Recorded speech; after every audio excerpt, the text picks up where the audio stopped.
From the StreamYard Studios on YouTube, this is Jeopnerdy. And here's your host, John DeMarco.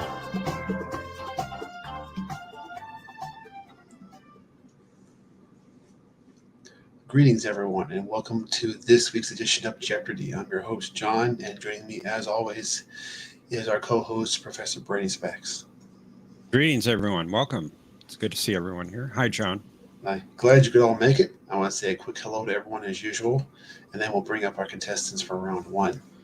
Random Menace was in here very early, although I think his chat has been lost to the void of YouTube, but glad you could stop by. More recently, I wanted to say hello to Jay Aldridge. Greetings. Hello also to Mikey and Tokyo Trekker. Glad you could make it. And we have a few other people coming in a little bit later. We had Mercer Create. Glad you're here. And we also see that Gorilla is here. And Vertebrae 5. Couple. I think that catches us up for now. And we welcome anyone who joins us later on as well. And now with that out of the way, we'll go ahead and bring up our first three contestants, starting with our defending champion, Tokyo Trekker. Greetings. Also to Mercer and Commander Redshirt. Hello, can you hear me? Hold on, can you hear me? Yes. Okay, great. Can you hear me, guys? Okay. Yep. Loud and clear. Thank you. Welcome, Tokyo. Hello, Mercer.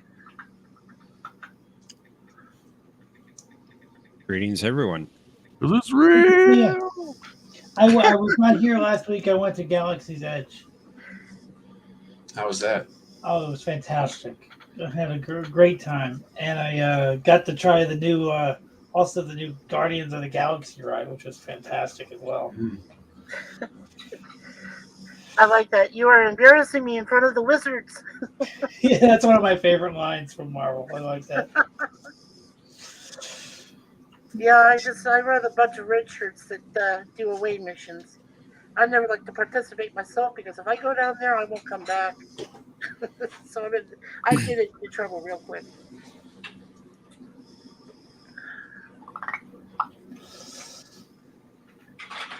So I'm ready. I'm just texting somebody trying to get rid of them. Yeah. My avatar is from Picard season 1 something. I just used it. Yeah, Yeah, I recognize that. Yeah. That's I'm not a big fan, but I just kind of like the picture. It's kind of like a non-picture. Kind of a non. it's quite fitting for Picard season 1, I think. Yeah. This is the Mars Indeed. attack. Maybe all the categories and questions will be about Picard season 1, and I'll be. Don't hold your breath. So I'd be mortified if that was the case. I constructed a lightsaber when I was at the park, but I did buy a lightsaber, so I'm really happy about that. I'll have to show you a picture of it. Yeah, I can see that happening too. What did Admiral Clancy say to Jean-Luc Picard when he asked for? Beep. Yeah, what is sheer? Never mind. Hello, Aravic. Greetings, Ervik. Hello. So we're ready to begin, gentlemen. We are ready. Well, if you're all ready, let's play Jeopnerdy. Because it's not a fake.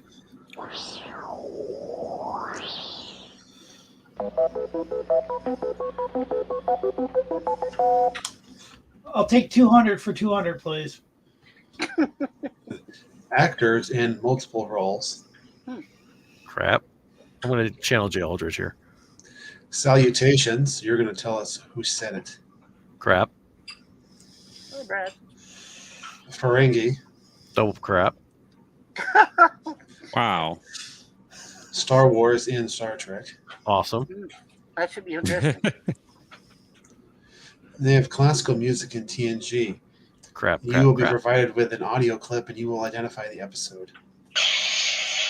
The episode or the song? So Ferengi is the visual? for Yes, this it week? is. All right. Oh. Tokyo Tracker, you are up first, my friend. Star Wars in Star Trek for 500. A tombstone seen in this episode marked the final resting place of a person named Vader.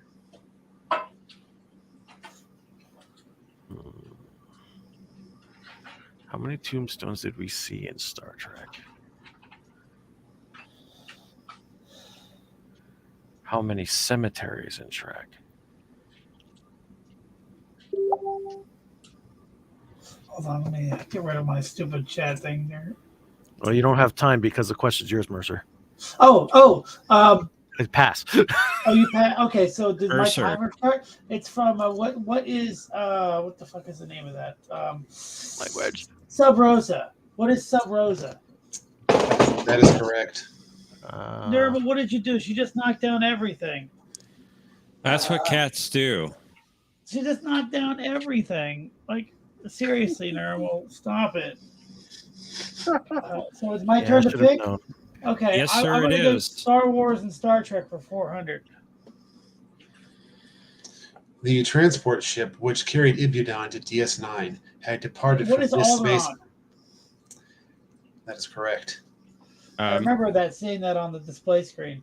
Okay, guys, we should let the clue be read completely Oh, I'm sorry. before you answer. I had too much sugar. So Yeah, that should be a DQ. Okay, I didn't Just know like the that. buzzer I thing. didn't know you had a rule about that. Can I get a warning this time?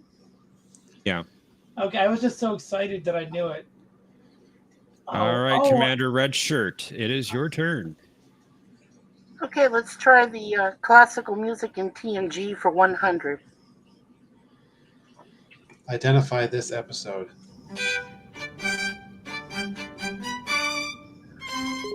Captain, we're receiving a message from the Sheliak corporate. Pass. Tokyo. What is the Ensigns of Command? Good job. That's correct. It's one of my favorite episodes. I'm going to be honest with you. I do like that episode. It shows a real growth in the TNG. It separates TNG from what TOS was. They were really trying to go into like what was different about the show, and it's about diplomacy and thinking your way through a problem. And blowing up an aqueduct. Yeah, blowing it up. But that was an awesome scene, dude. And long, drawn-out conversations. Good question. Actors in multiple roles for 3. I'm sorry, 4. Oh, it's okay. 3. I'll take 3. After playing David Marcus in the films, Merritt Buttrick appeared in this episode of TNG. Yeah, it was a season 1 one. I don't remember this one. Yeah, I knew I was going to lose this game. Pass. Mercer. Okay, the episode was called. Let me think. I can't think of the name of it. It was the drug one. What is symbiosis? That's it. Yay! Damn, Mercer. Now, Tokyo, yeah. You're giving up too early. It's just the beginning of the game. You got time. Mercer, it is your turn. I'll take. Wow, these are quite a lot of categories. I'll take a 500 for classical TNG music. Identify this episode.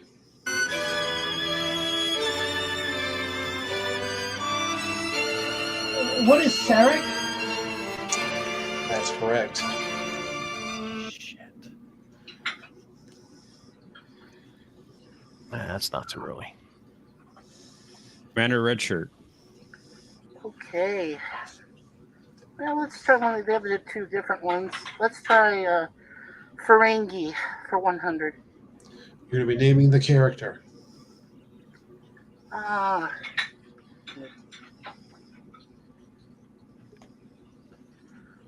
it. It's right on the edge of my tongue.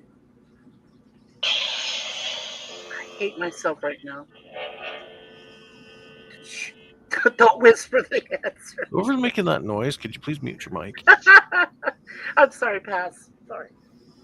Tokyo. It was Nog. That's correct. Good job, Tokyo. I couldn't place the name. I wasn't using it to make a noise. I was using it to provide light because it's so dark in here. Maybe you should turn on a light. I'm not within arm's reach.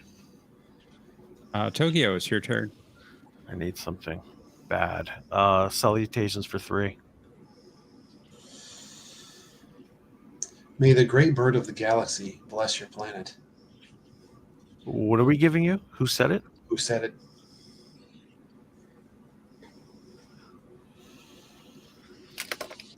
Who's Sulu? That's correct. Oh gosh. Good job. Nicely done. All right, Mercer, I'm going to caution you again. Please let the clue play or be read completely before you answer. Okay. All right. All right. Thank you. Sorry. And it is your turn. Okay. It's your turn. I will try classical music for 400. Identify this episode.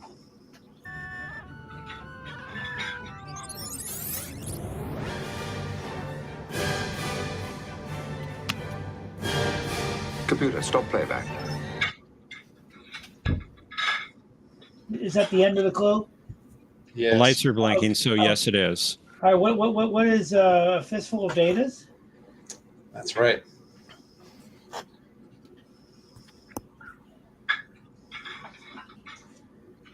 All right, Commander Redshirt. Time to get on the board here. It's your turn. I'm trying. Actors in multiple roles for 200. Prior to playing Dr. Pulaski in season 2 of TNG, she appeared in 2 episodes of TOS.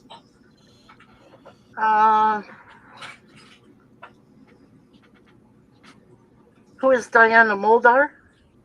That's correct. Very good. Nicely done. Thank you. Tokyo, your turn, my friend. Actors, multiple roles for 5. Before his role as Zephyr Cochrane in First Contact, James Cromwell had played this many different characters in Star Trek. Before First Contact, so he was the Iridian. He was the president of that terrorist organization.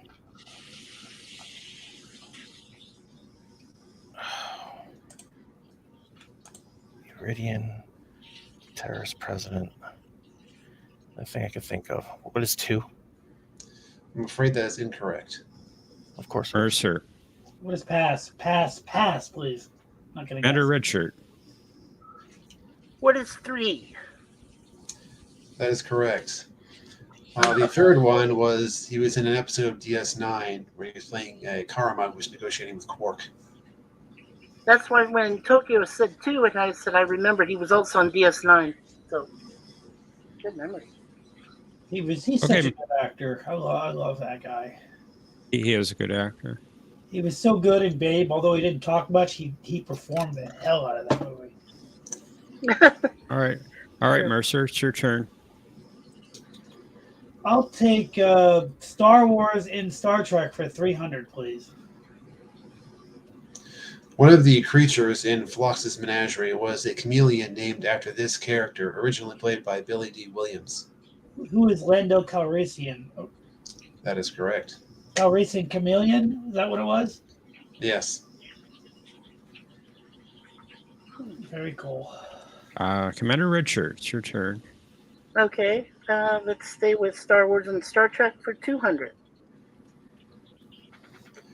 The name of this starship of the Terran Empire was intended as a reference to an Imperial Star Destroyer of the same name from The Empire Strikes Back. So I have to name the ship. What is the Devastator? That is incorrect. Tokyo. Was the Avenger? That's right. At last, our first catch of the day. There you go. And Tokyo, it's your turn. Salutations for 5. I didn't learn my lesson. I need to Captain, you're early.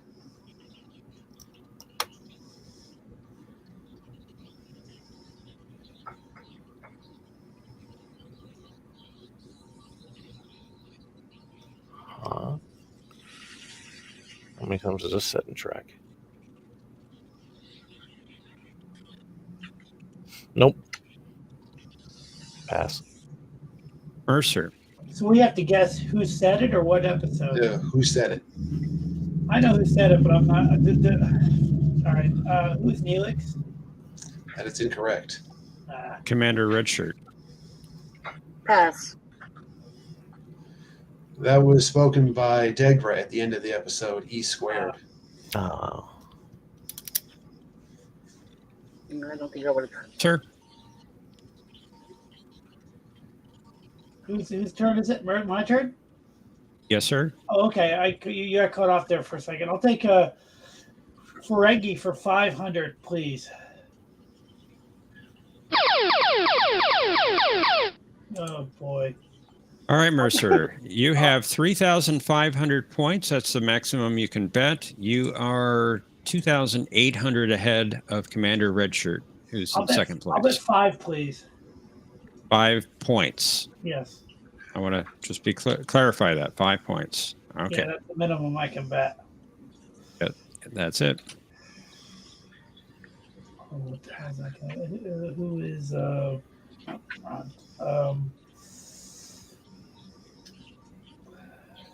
weapon? I can't think of it. Who is the T-800?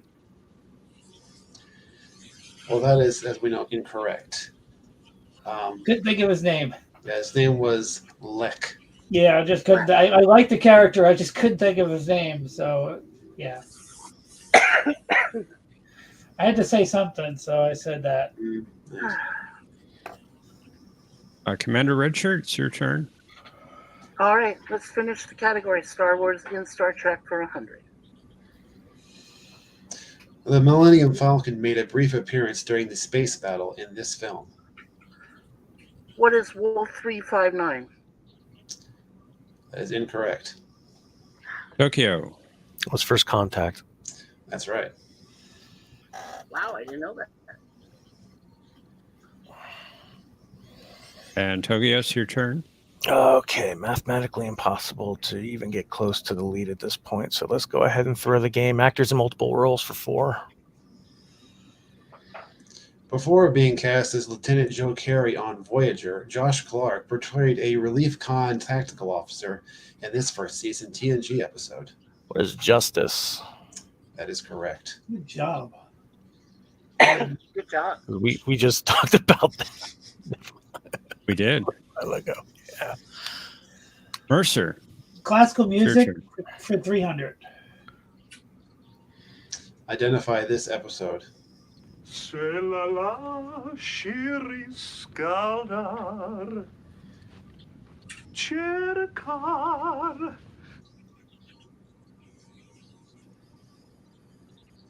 Pass. Commander Redshirt. Yes, pass, please. Tokyo. How much is this for? 300. 300. Tinker Dinner Dark Supply, probably, but I'm not going to say it. Pass. That was from the episode In Theory. Yeah, I knew it was Voyager. No, that's TNG. Oh, TNG, yeah. I thought it was the Doctor for a second. No, that's It's definitely Data. That was No, Data. that was the multi-talented Brett Spinner, I please. was going to say, because the Doctor can't sing either. What? Dude, the Doctor's I lost best the screen. role There it was the cow. I just lost the StreamYard screen for a minute. The Bring Doctor it back. was when he played the cowboy. 5-year penalty, first down. All right, Commander Redshirt, it is your turn. Wow, okay. Yeah, let's finish out classical music in TNG for 200.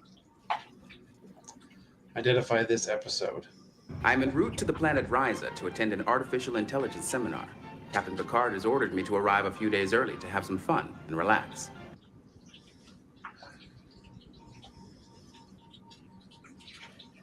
What is the name of the episode, Risa?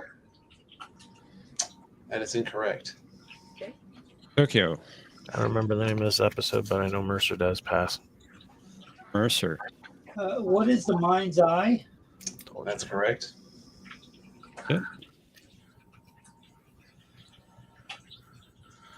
Tokyo, Salutations for Your turn. 4. Hip hip hooray. Tally ho. Tally ho.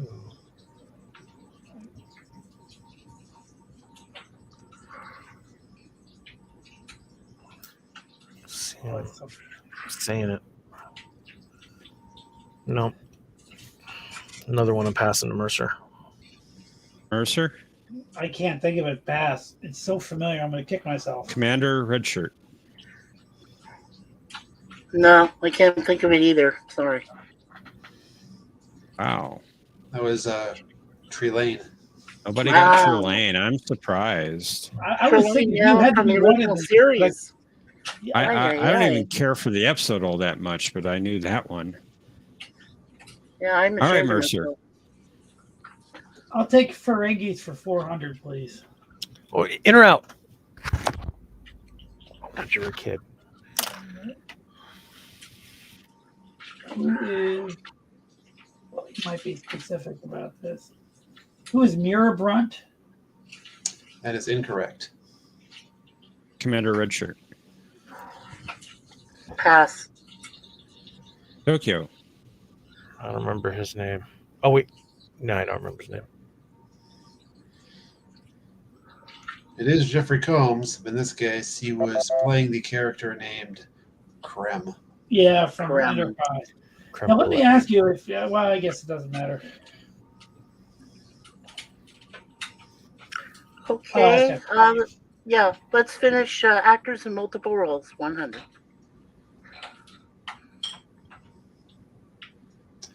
He appeared as one of the first Ferengi in The Last Outpost before becoming a regular on Deep Space Nine.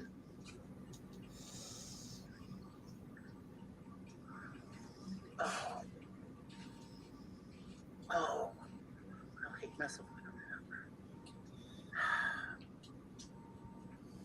Damn it. Pass. Sorry. Tokyo. It was Armin Shimmerman. That's correct. Oh, yeah, then he played Quark. Mhm. Anyway. All right, Tokyo, it's your turn. All right, that still doesn't get me anywhere near striking distance in Final You Jeopardy. are almost in striking distance, my friend. Not yeah, quite. dude, you're going to make it. Ferengi for 3.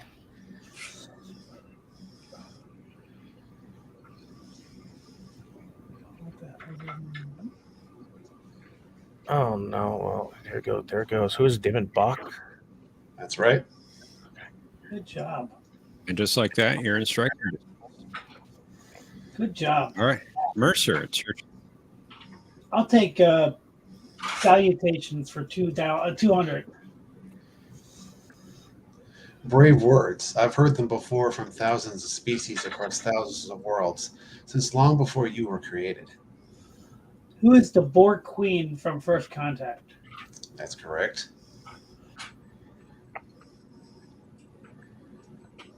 Commander Redshirt. Okay. Let's do Ferengi for 200.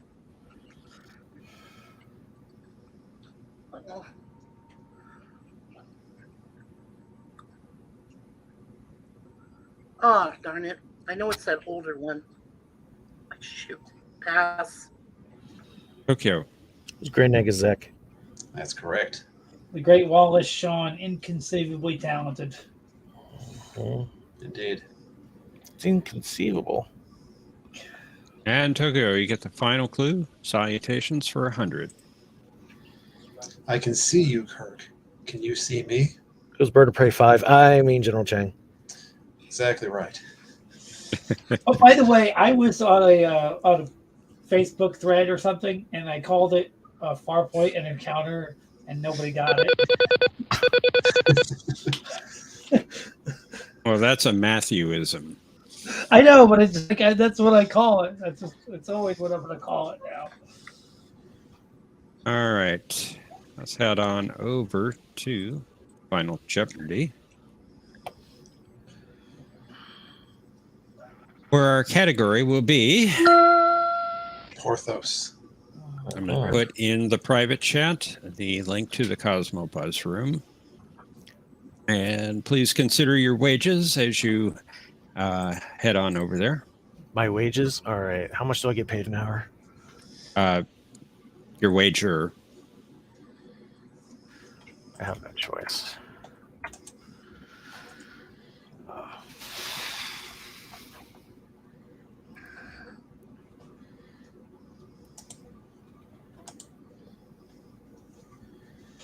Are we talking about the dog, or are we talking about the Greek individual character thing? Oh, sorry. That's a good question. Okay, there's Mikey.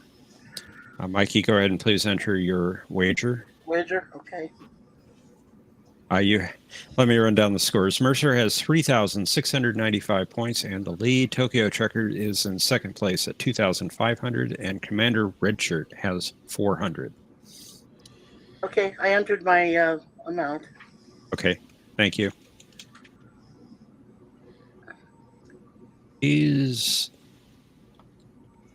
And let's reveal our clue.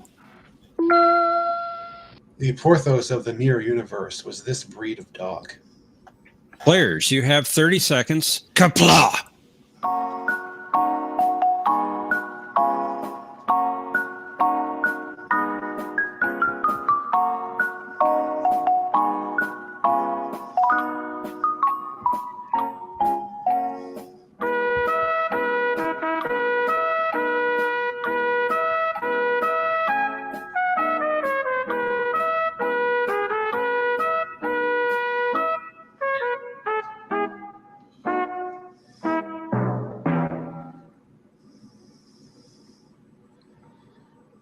Okay.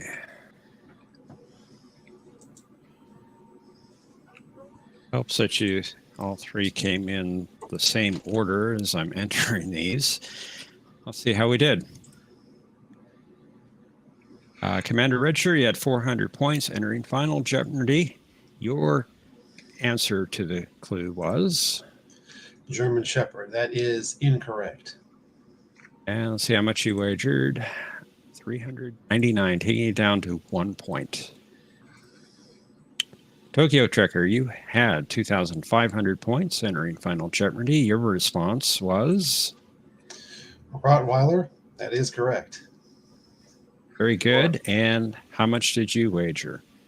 All of it, taking you to 5,000 points. Let's see if that will be enough for you. Good job, Tokyo.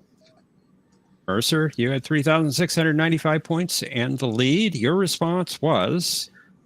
German Shepherd. Oops. Unfortunately not. Thank you for answering the same as me, Mercer. And he's hungry as well. I don't know my dog breed, so I just guessed. I know your wager was 1,199, taking you down to 2,496, making Tokyo Trekker, the one who didn't think he'd win, the winner. Good job, Nicely Tokyo. Well nicely done, Tokyo. I don't know my dog breeds. Like, I know what he looked like, and I knew he was meaner. But I just don't know my dog breeds. You know, it's like it's like knowing French. I don't know them. Good job, Tokyo. Well, good job, Mercer. When the score was down, when I had 300 and you had like 4,500 points. Yeah, good job. Fun. But you came through in the end, and that's what matters. I had fun though. And Bird said he would have won, and then son of a bitch. So I'm not sure what that means. You got to say it right. You can tell us. I was hoping it would be like an easy, like, oh, Porthos appeared in this episode. You know. I like Brad Wolf's answer. Final. Who is the one who suffered because Archer took his dog on a diplomatic mission where they have sacred trees? Yes.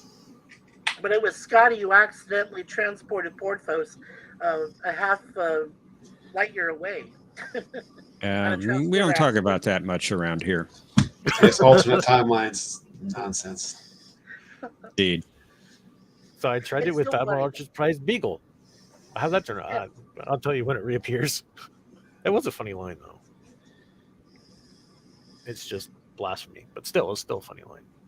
Funny blasphemy. I like the third movie quite a bit as a movie. I mean, it's fun. And yeah, I did, of the three, like the third one the best.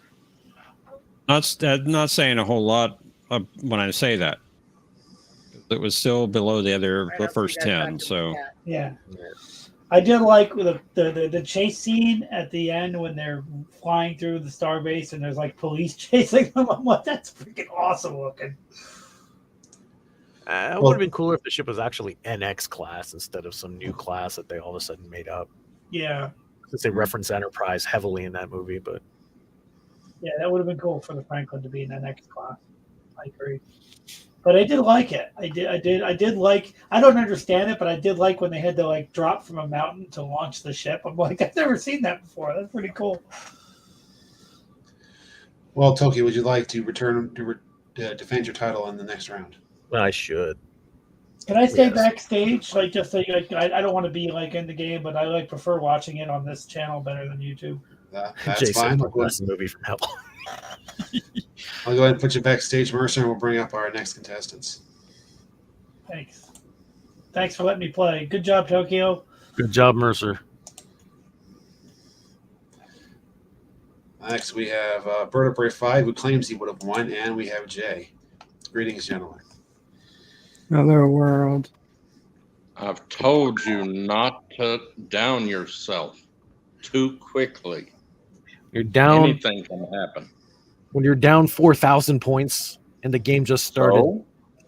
So you won. I'm lucky. Thank you. If everybody on the planet would just remember this one phrase, everything would be perfect. No wars, no anything. Jay is never wrong. Well, like my daddy used to say, Professor, I may never be right, but I'm never wrong. Okay. Because if you don't F around, you don't find out. You don't have to admit nothing.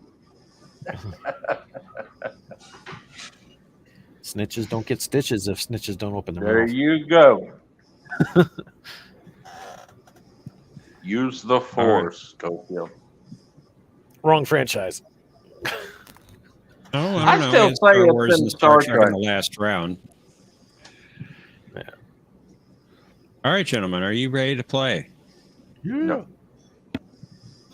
Yes. Yes. Well, too bad, Jay. We're starting. So let's play Jeopnerdy.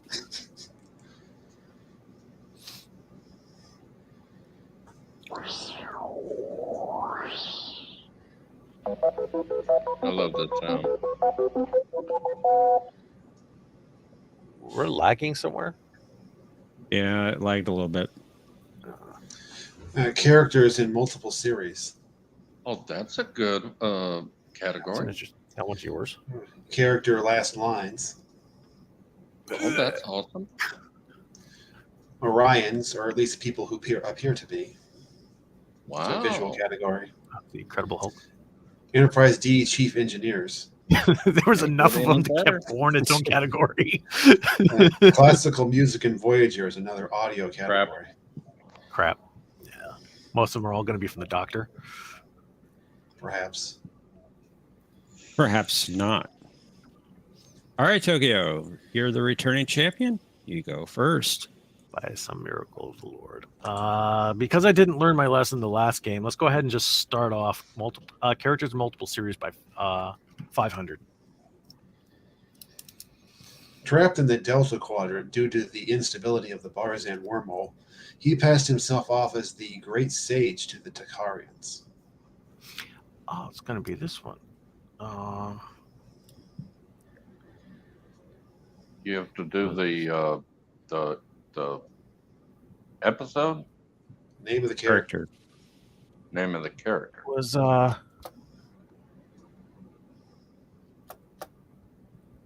Cole and what was the other Ferengi's name? Cole and I don't remember the other Ferengi's name. Pass. No choice. Bird.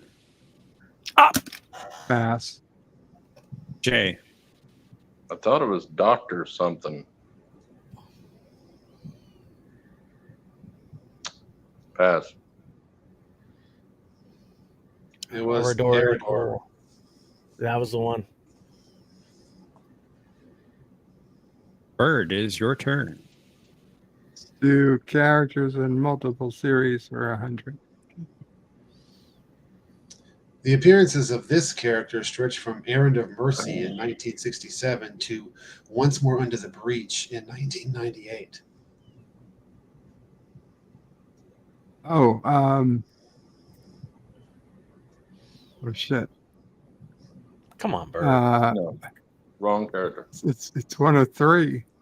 It's the only one. Oh my I know it's a God, Klingon come question, so I on, know it's Bird. difficult for you. Who is Kang? That is incorrect. Oh, god damn it. Jay. Who is Core? That's right. You're living up to your reputation, Shadow Prey. Son of a bitch. He usually does. Jay, you're in the Knew I lead and you should've have picked. Control. Should have picked 200. Okay, character last lines. What are you looking for? Who said it? Yeah, who said it? Okay. Character last names for 300. Last lines. Last lines. What did I say? Names. Kill Oh, me and you're a traitor forever. kill me and you're a traitor. Son of a bitch. Not coming to me so fast. Tokyo.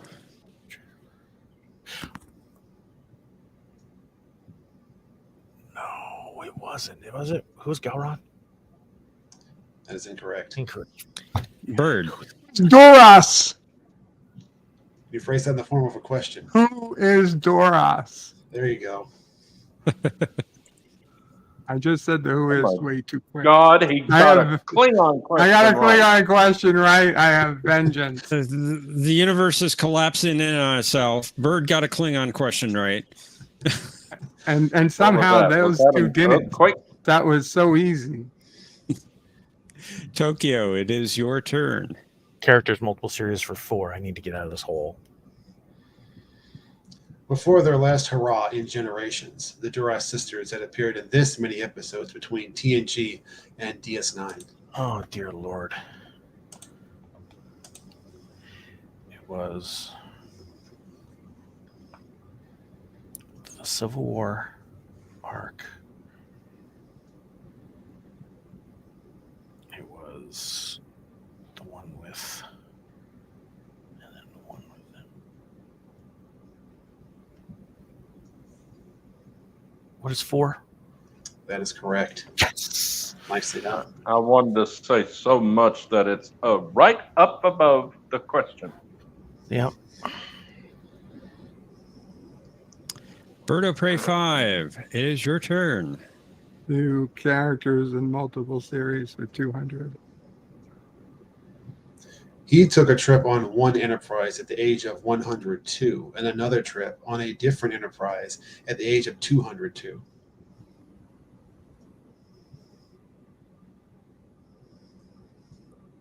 Hmm? Who is Sarek? That is correct. Oh, Well done, Bird. Well done. I was thinking McCoy, but I was saying 202. That'd be a little too old for. Jay, it is your turn. Now Orion's, we get a picture, right? Yes, and you tell us who the character is. All right. Enterprise D chief engineers for 500. He was the Enterprise D's final engineer of the week, appearing in the episode Skin of Evil. Chief engineer of the week. It's true. Yeah, I don't know his pretty rank, much. but who is Leland T. Lynch? That's correct. Nicely done. Very nicely done. All right, Tokyo, it's your turn. Character last lines for 5, please. Off the hook, after all. Huh? Nope. Man, you've done some good Pass. questions this week. Yeah, because this is a negative.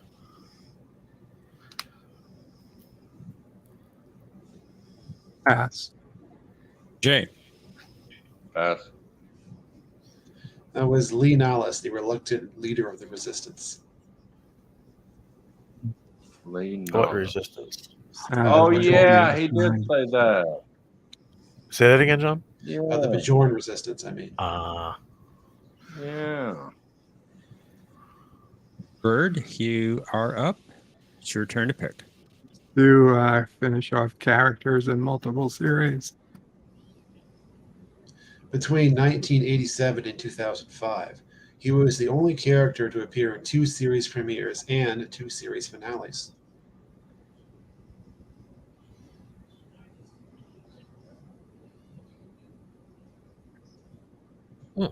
Was William Riker? That is incorrect. Jay. You want the character, right? Yep. Yes. Who's Q? That is incorrect. Damn. Tokyo. 2 series premieres, 2 finales.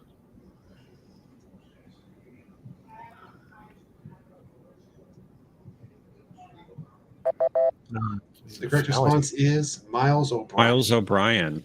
Ah, you're right. 2005. Absolutely right. Between those Between those years. So Not he was in necessarily Encounter- ending in that year. Yeah, he was in Encounter at Farpoint and All Good Things and Emissary and What You Leave Behind. That's Yep. we're all thinking main. I thought Star He Trek was in- DS9 ended in 1999. The 1987 to 2005 was just the whole time period that I'm talking about. He's the only person in that time period who did it. Oh. Not necessarily those particular years. In between those years and including those years. And Riker was only in 1 series premiere. Yeah. Right. And O'Brien, if you're wondering where he was in Farpoint, he was the Khan on the battle bridge. Yeah, I know. Yeah. Ooh, that's an equalizer question too. Look at the scores now. Okay, Jay, it's your turn. Engineers for 400. LaForge left this engineer in charge of the saucer while he returned to Minos in the star drive section.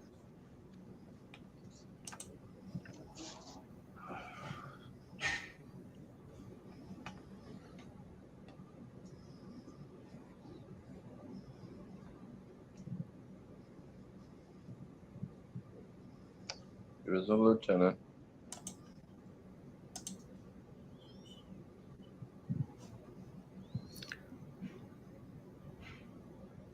I don't know. Pass. Tokyo. He had an argument with this guy. If I'm not mistaken, this is where they were talking about, well, I'm the chief engineer and I'm a senior officer. I know more than you do. Pass.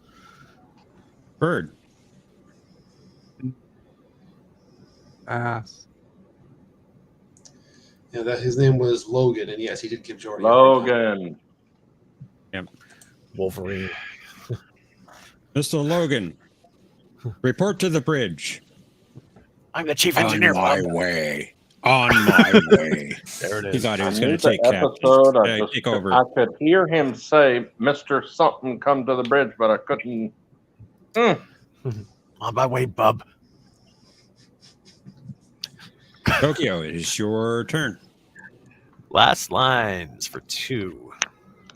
Got to get 1 something somewhere. Our baby would have been so beautiful. Who's Jadzia? That's correct. Huh. Bird. I'm forgetting everything.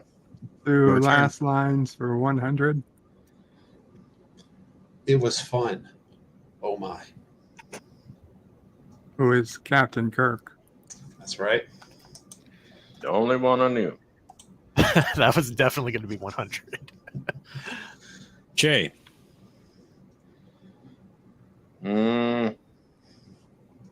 Engineers 300. She was the Enterprise's chief engineer during the events of the Naked Now. I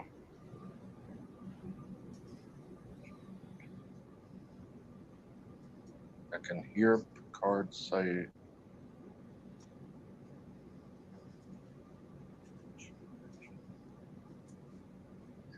Pass. Tokyo. I try to forget this episode. Sorry. Yeah. Data's fully functional here. Hey, that was a pass. Bird. Who's McDougal? Nicely done. Dang. Dang. Good job. Truman's in the look at back those- running his mouth. Look at those scores. We got a tight game here. Tokyo, you've got a slight lead and control. So I can either take Geordie LaForge for 100 or figure out what the last character line for 4 was. Let's see what the last character line for 4 was.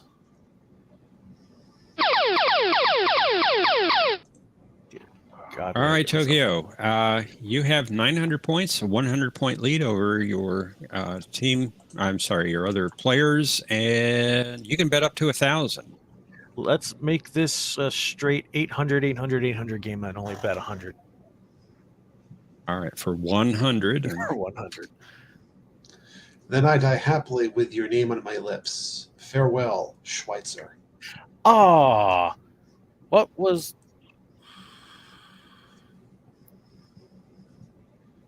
the name of the Beowulf chick warrior? I was thinking of another episode. No, this is from the Harry Kim disappeared Beowulf thing. Who was Brunhilde? I don't remember her name. I have to say something to lose a point anyway.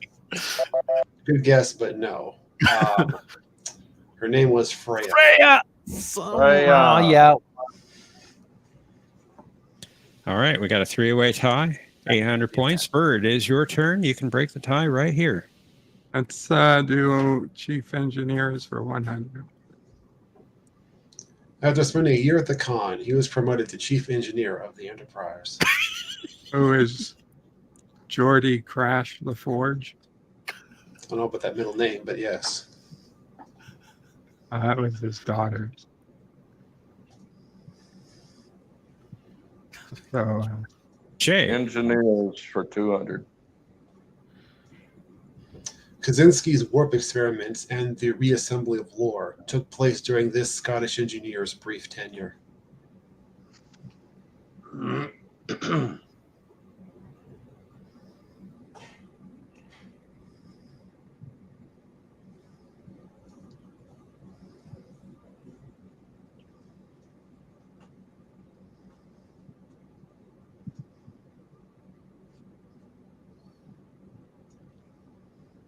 Dang it. Pass. Tokyo. No. Bird. who is Argyle? That's right. Argyle. Yeah. He was my favorite from season 1. Because he was like Scotty. Yeah, he was a little bit like Scotty. I'm turning off the private chat because Truman's been running his mouth the entire time, and it's kind of upsetting. Tokyo, it is your turn. Orion's for 3. Yeah, she had a name. Indeed.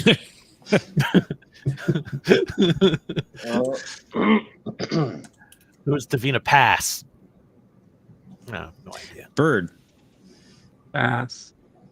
Jay. Well, it's not Batgirl.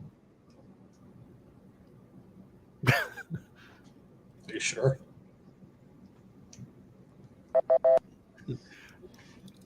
But girl, It was Marta. Marta. I'm a Kamaloid. Oh wait, no. Wow, that was Martia. Germ. Wow, I suck can't believe you tonight. said that.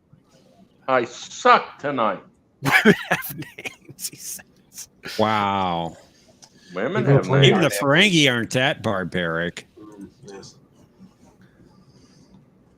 All right, Bird, it is your turn. You have the lead, by the way. I don't think I'm going to get either. question in either category. Uh-uh. Oh, surprised. wow. You may surprise yourself. Orion's.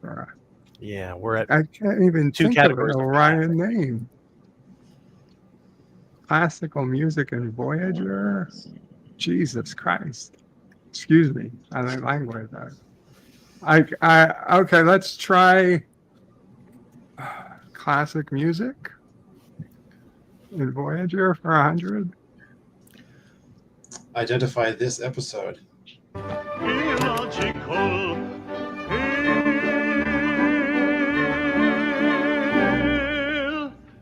Illogical.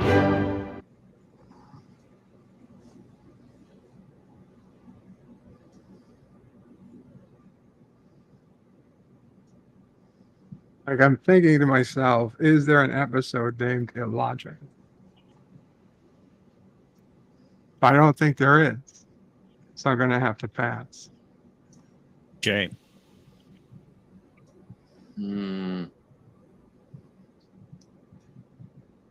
You want the episode? Yep.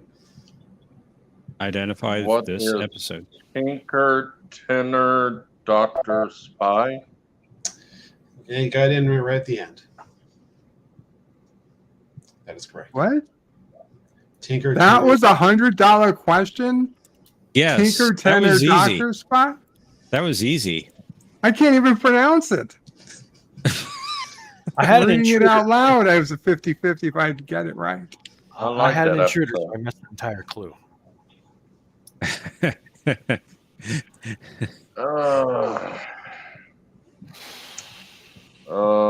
Orion's 100.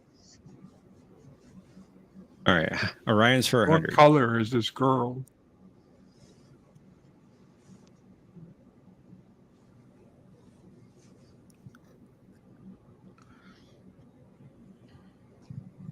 Who is Vina? That's correct. Her name just escaped me for a while. Tokyo. Well, I am dead in the water because I'm going to get. You are none of not. these. Stop. I'm Stop. going to get Stop. none of these. None. Orion's for 2.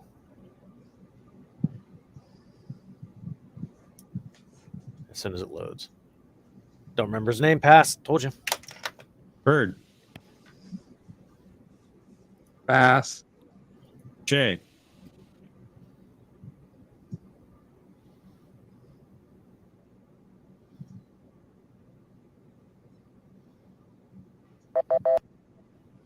His name was Harad Sar. I knew it was And Jay- Star, but I couldn't think of nothing. Bird, it's your turn. Let's do classical music and Voyager for 500. Identify this episode.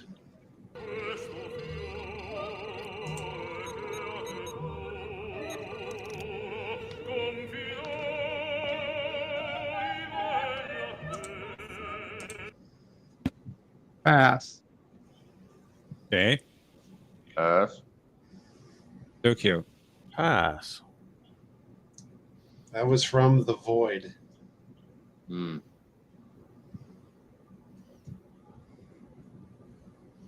All right, Jay. Orion's 400.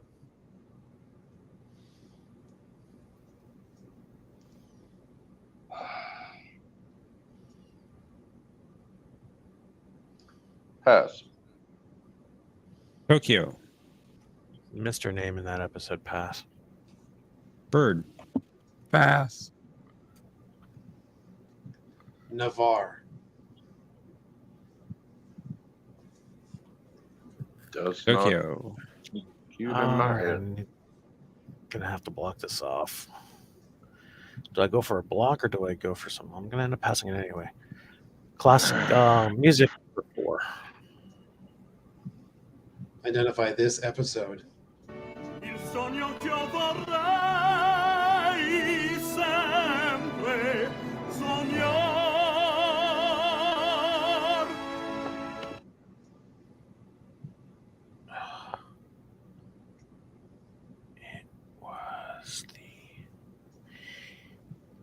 It's not coming to me. I recognize this, but it's not coming to me. Pass, of course. Bird. Pass. Jay. What is the swarm? You got it. Damn. Love that episode. Bird. It's your turn. There's one episode. I'm sorry. I'm talking to myself. There's only one episode I might know in Voyager. Let's just do Orion for 500. Pass. Pass. Jay. Insta pass. I figured that one would go very quickly. Yes. Her name was Devna. Did And you for the know it's record- Professor? I did not. The only one I knew was Vina. Mm-hmm. That was a very tough category. Jay, it is your turn. You have the lead by 400 points. 200. Identify this episode. Computer change music selection. Mahler's Symphony No. 1, second movement. Maybe this will help you relax. Inspector, we have completed our inventory of the vessel. You can't play it again, can you? Oh, I can't. No, I'm sorry. And I revealed the clue. Sorry. All right, I just revealed it.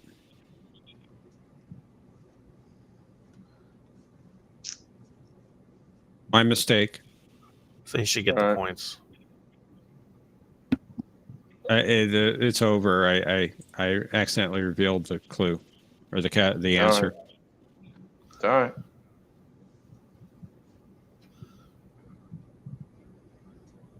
I actually could replay it. I just clicked the wrong place. All right. It's okay. Tokyo. I don't know. Should we give Jay the final one? Sure. Okay.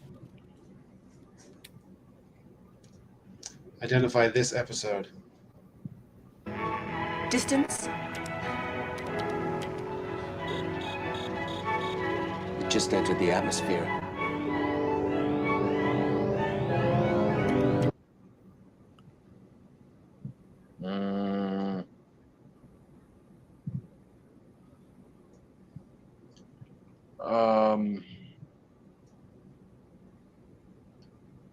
Oh, what is Friendship 1? That's right.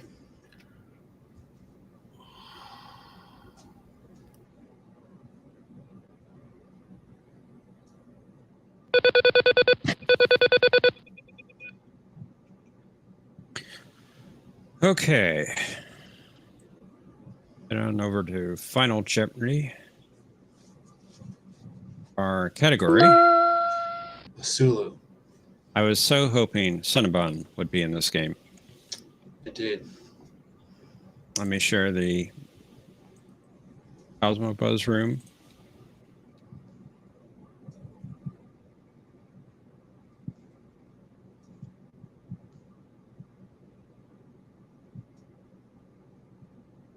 As we await people entering the room. We run down the scores. Jay is in lead at 2,100 points. Birdo Prey 5 has 1,200 points. Tokyo Trekker has 800 points. It is anyone's game at this point. No, I'm out. Even if I win it, I'm out. You can still win. Anything's possible.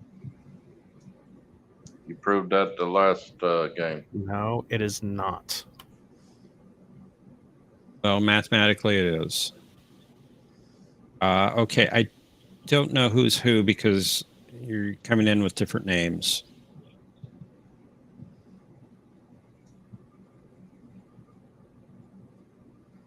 Okay, okay.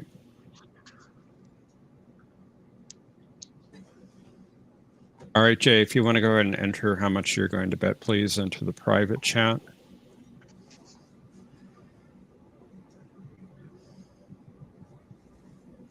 What you're betting. And let's reveal our clue.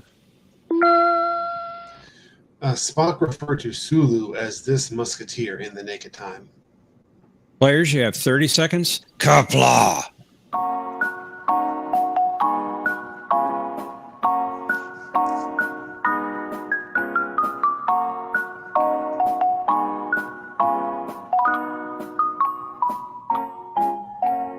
I don't know how to spell it. Tokyo, you fell out of the room.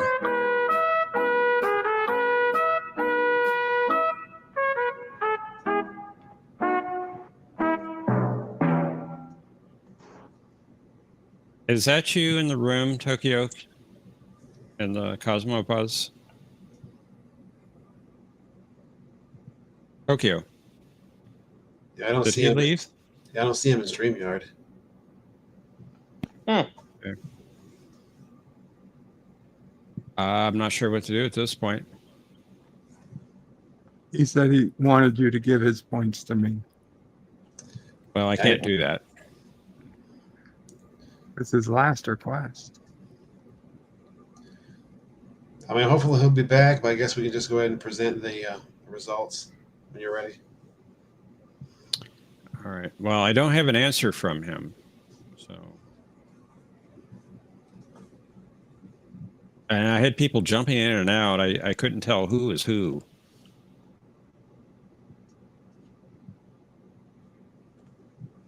And Jay, if you want to enter your response, please.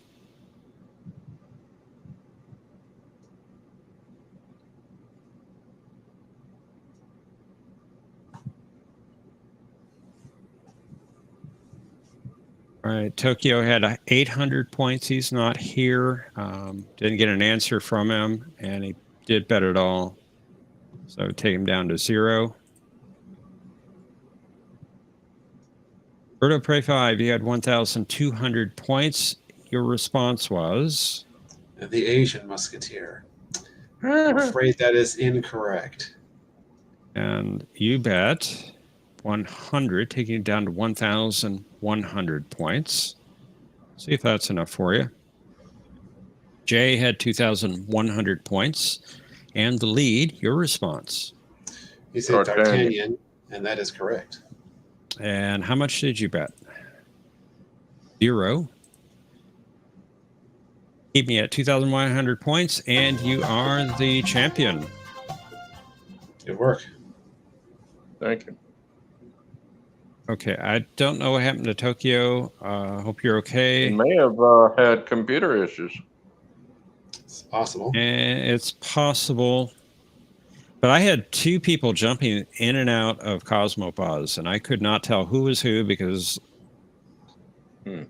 using the same name. So I don't know who was jumping in and out.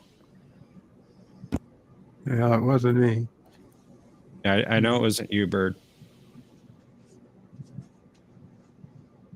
Oh, thank you, guys. Thank you for the game, as always. Appreciate it, Bird. Congratulations, Jay. And Congratulations, Jay. you guys, Thank you for playing, Bird. in 3rd round, I'll watch. Bye. Sounds good. And you, Jay, of course, are welcome to defend your championship in the final round. Okay. We'll bring up our next contestants. We have the King's Subject and Trek Trivia Master Champion 10,000 or something. It's about time. Hi-oh. Greetings.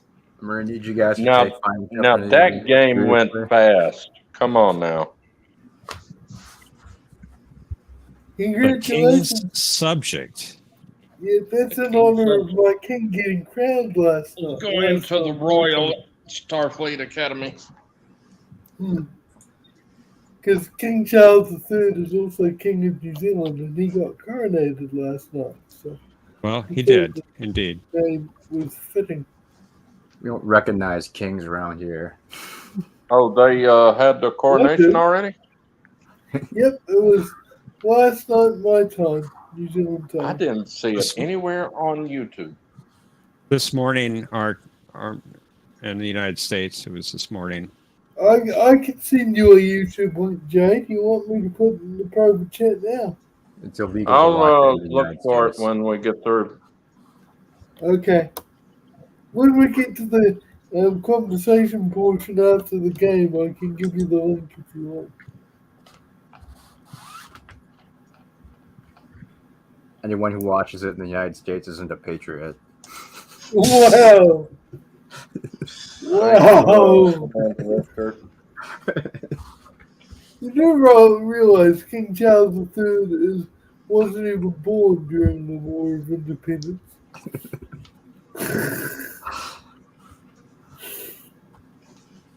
Are we ready? I've been ready since round one. You started early so you could cheat me out of the first round.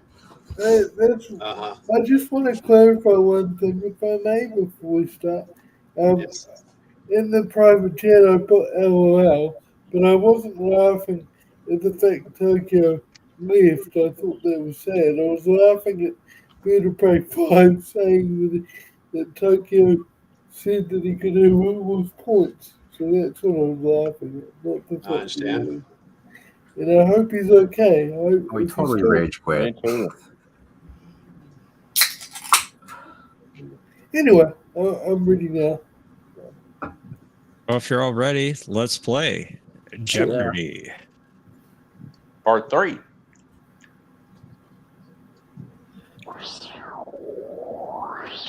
I knew every one of those engineering questions except one. I so wish I was in that round. That was a great category. That's starships referenced in multiple series. Awesome. Cool. Am I lagging or did the keyboard lag just then?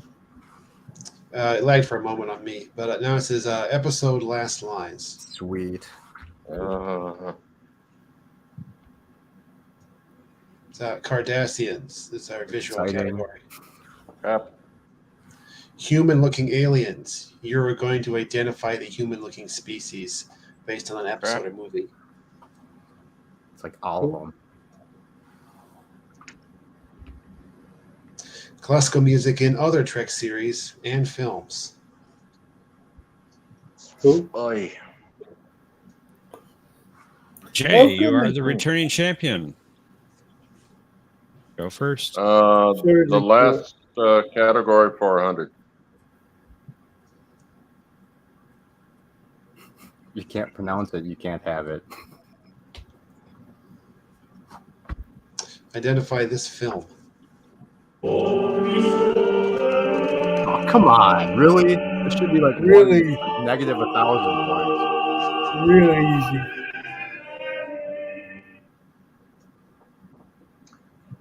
What is Star Trek First Contact?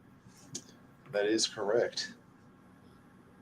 It's the $100 clue. Come on. Oh, I thought that was like 500. Never mind. I was going to flip out. I wasn't complaining. I just said it was easy. I thought he said like Bunny 400. Bunny was complaining. Well, I can't hear barely, so I thought he said a higher amount. And then that would have made me angry. Sorry about that. No, you're not.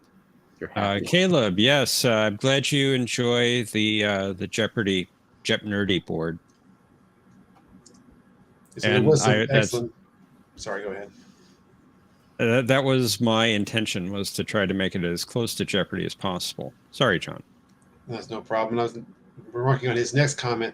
That yes, there was some excellent music in Master and Commander as well. The library doesn't mind copyright infringement. That's under fair use, buddy. Fair use. It's fair use. Yeah, exactly. King's subject. It is your turn. I'm going to try the blocking technique, which I haven't tried before, but I'm really going to win this week. So, Starships reference the multiple series for 500, please. After his rescue from Nirvala 4, Thomas Riker accepted a posting on this starship, where he later expressed political views that supported the Maquis. What is the USS Potemkin? That is incorrect. Oh no, that was what it used to be on. Truck Trivia Okay. Master Champion, 10,000. One's tough. I think it started with an A. I feel silly now. I mean, I want to say, you know what, I'm going to pass. I think it's the Aries. Jay. For some reason. Pass. No, it's not. It was, in fact, the Gandhi. Yeah. I feel silly now. Never mind. Truck Trivia Master Champion, 10,000. It is your. So what's the one that's a picture one? Cardassians. Cardassians? I thought you said the human ones were too. Nope. Oh. In the human looking, you're going to name of an episode or a movie, and you say the species.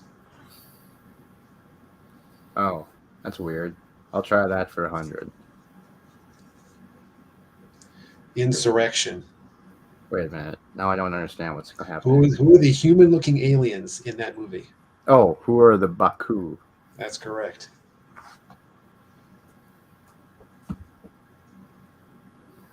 Jay, it is your turn. Cardassians 100. Derek. Oh, dang it.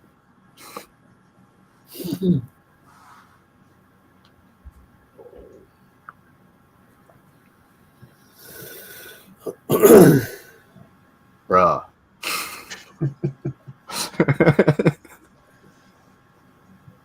Oh. Do I need to give you Who a hint? is Seska? There we go. Yeah, that's it. You I had me worried there, thinking of Jay. her name. I'm having trouble tonight figuring out people's names. It's all right. Cardassian cowgirl.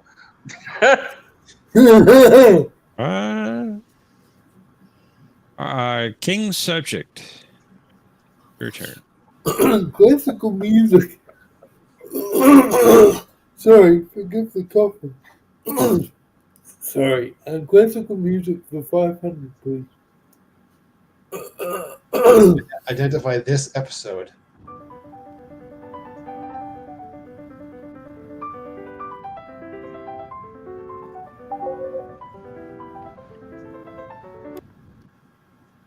I'm not confident enough, pass.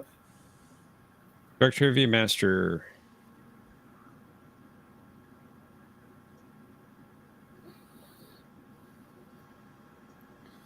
Are you there, buddy?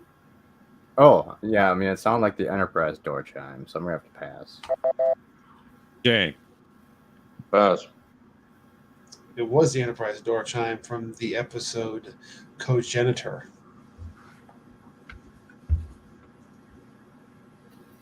Truck Trivia Master. Sweet. We're going to go with... That whole tune was a dual shot? No, at the No, very that's end, there was from a the door chime. non-canon show Enterprise. Hush. Oh, okay.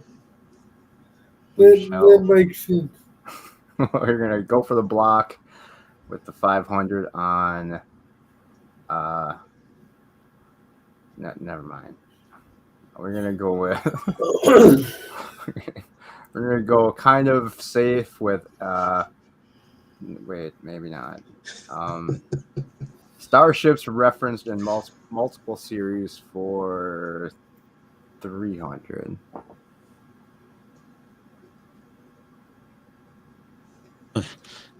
Did he pick yet? Not sure. I've changed my mind. Starships for 300, right? That was what I wanted, but... Well, too bad. You go to This starship, which Data commanded as part of the Tachyon detection grid, visited DS9 at least twice during the Dominion War. Oh, well, no. that's easy. Riker had the Melbourne or something. It was one of the ones that was still in space dock. It was getting repaired. Shit. No, not that one. Pass it. Jay. What is the USS Sutherland? That's correct. Well, I knew love that, that ship. Jay. I was hoping it was going to I knew it too.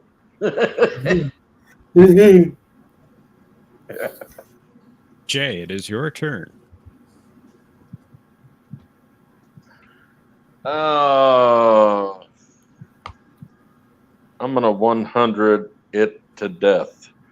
I can't see the second one. 400. Episode last lines. Okay. But more than that, I believe that I could see 5 lights. I want the name of the episode. That's easy. The episode.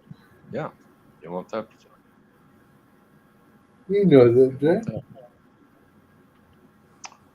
He wants the episode.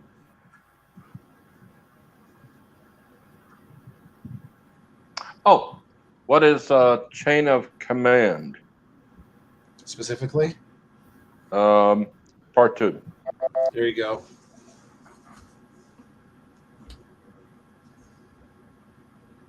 The king's subject.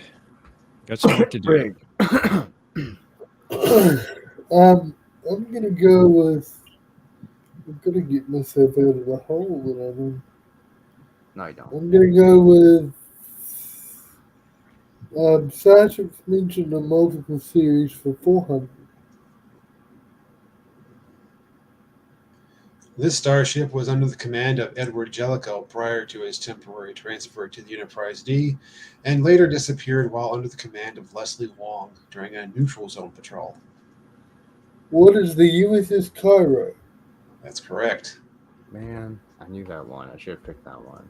Well, Germ, you should have come up to play. What did Jim say? I said, really? I could have played even doing 4 other things and did better than this. Oh, You should have come up to play then, Resolute. Trek Always Trivia easier Master. sitting in the chat. Exactly. What? My turn? thank you, Commander Richard. We're gonna go with well,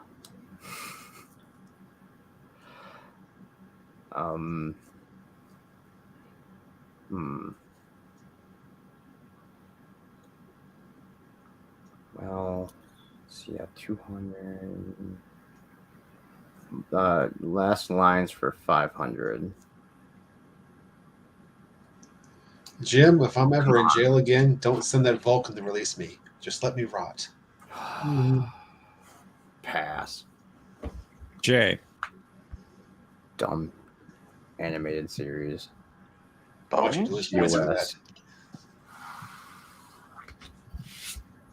This has got to be animated series.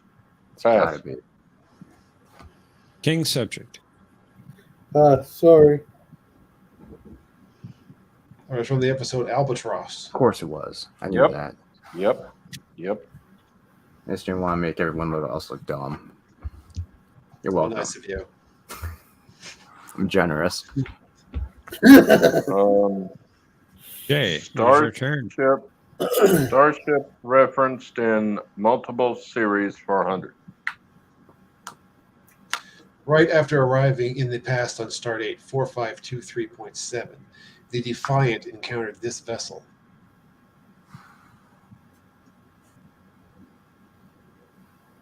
After arriving in the past. Come on, timer, speed up. Let's go. Come on. What are you looking for? The starship?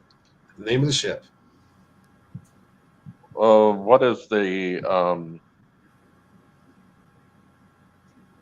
Almost. what is the Enterprise? Dang it! Come on. That's correct. The past thing was messing me up. I thought you were talking about the Constitution class Defiant, not Defiant from DS9.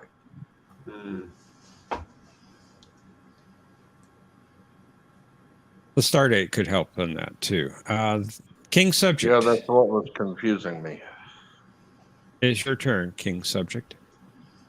Sorry. I'm going to go with conditions 500, please.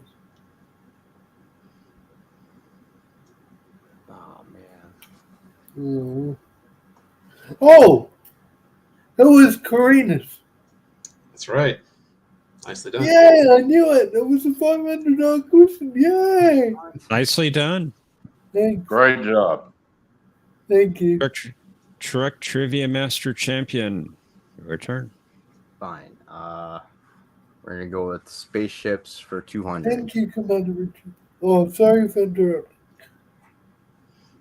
Between 1987 and 2005, this starship appeared in 2 series premieres and 2 series finales. Wait. What is? Oh my God! Why do I feel like this? Oh, what is the Enterprise D? That's right.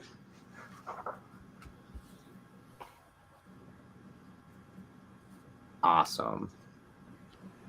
I could throw in a TARDIS, says Aravic. What? Okay. Not sure what that is in reference to, Aravic. Maybe you can clarify. There was never Jay. a Doctor Who Star Trek crossover. I'm gonna try human-looking aliens for 200. A piece of the action. The Chicagoans.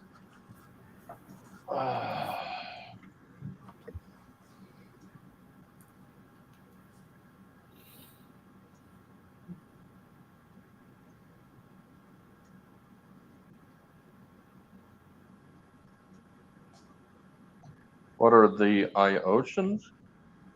That's right.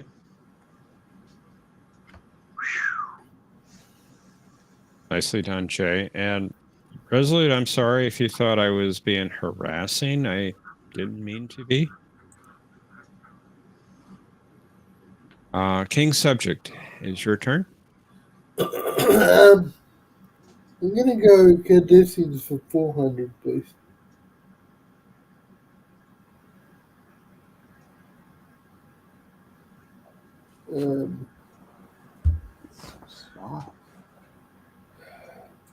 I'm gonna pass because I can't quite see his eyes properly. Pass. Truck I Trivia think I- Master. Zoom and enhance. It's not enhancing. It's not helping.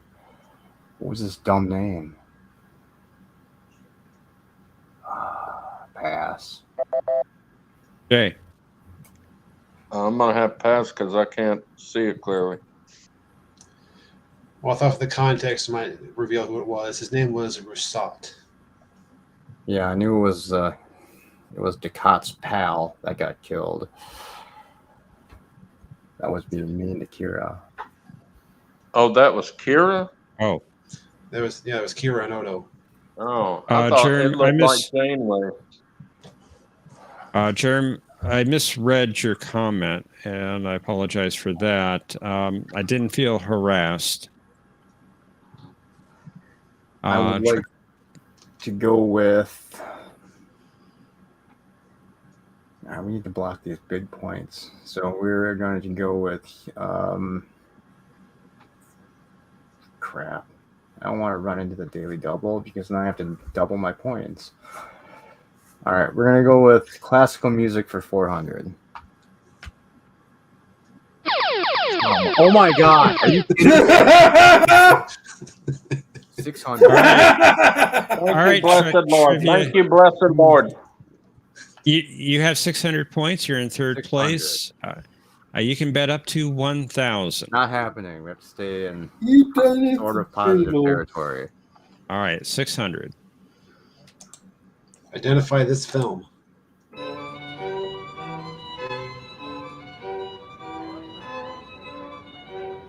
Film. Indeed. What is insurrection? You got it.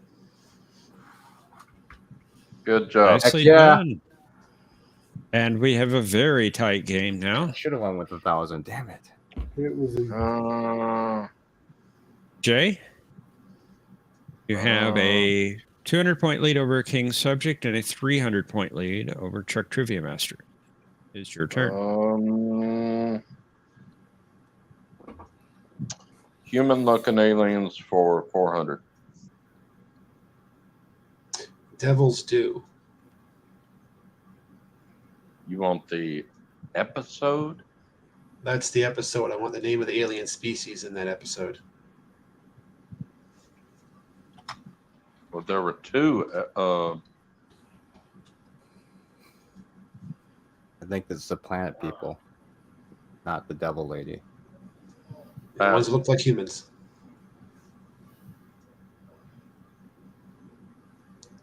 I think he passed. King subject. I don't recall. Pass. Correct trivia master. What are the? Oh my god, I'm gonna probably pronounce it wrong. Pentathians. Not quite, I'm afraid. God damn it. They're the Ventaxians. Yeah. Ventaxians. King subject. I'm gonna do a block.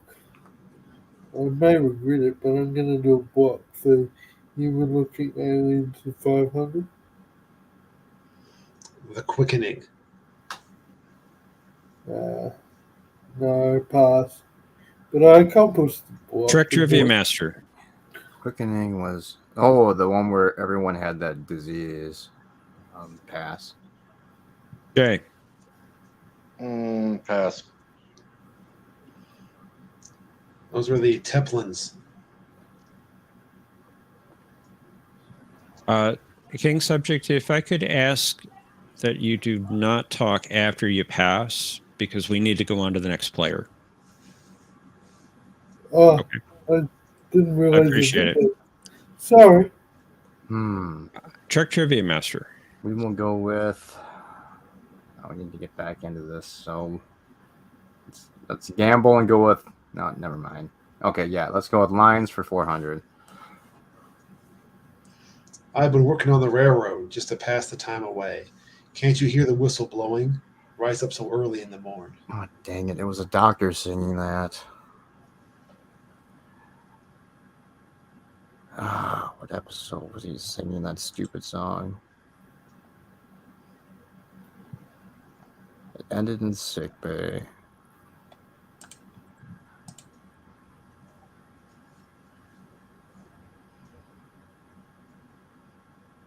What is... Oh, no. Oh, no. It's the one with 7. And they're singing. Oh, God. Jay. Pass. King subject. Pass. It's a dumb bottle show I hate. It was from Virtuoso.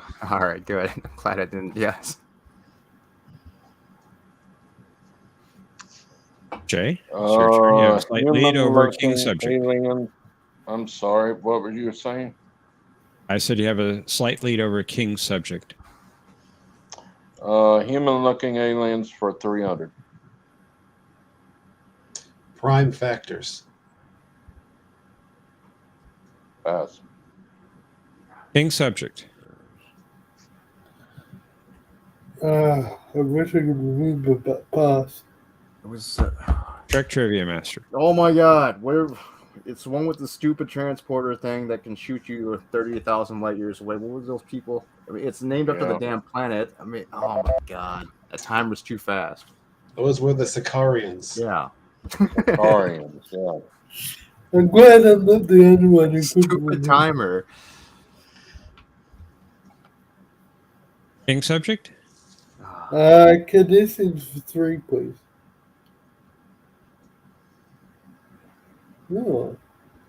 Don't recognize her at all. Pass. Oh my God! It's. Check trivia master. What was her name? It was Garrick's caretaker / mom. Nabrantain's housekeeper. Oh my God. Jay.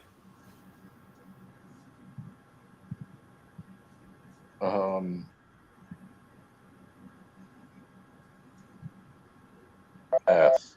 Well, Truck Trooper Master knew everything except her name, which was Mila. Yeah. Mila. Which episode, Virginia? I can't remember her at all. Where she got killed and he screams, Mila! Well, yeah, she was in the finale, and she appeared in a couple episodes before that. Yeah. All right. All right. Trick I Trivia need- Master. Need some miracles here. So we're gonna go with last lines for 300. Should have went with the music one. God dang it. He's letting me know he'll be back. Oh. God. It's the last episode of season 5. Oh You want to see no! the No! You want to see the not the episode name? What is the time to stand? Incorrect. God. Oh yeah, now Jay. now I know what it is. Jay. What is Call to Arms? Yeah. That's it. Yep, the time to stand was the first episode of season 6. Yo. Oh, sorry, I was wrong about that. I thought you wanted the character's name. So Sorry. close, Trick Trivia Master. So close. Wasn't close because I screwed it up because of the stupid name was plausible for that episode. Hey, I was giving you the benefit of the doubt here. I don't need your charity. Oh, Cinnabon. Wow. Wow. Jay, it's your turn. Cardassians. Oh my god, I know this one. Everyone pass, please.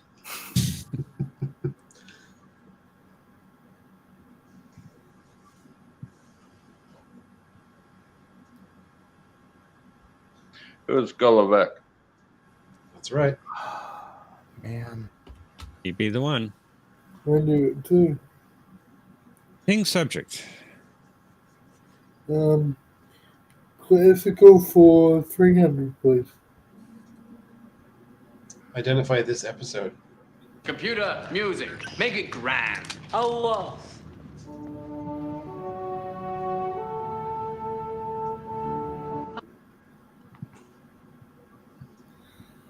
Oh,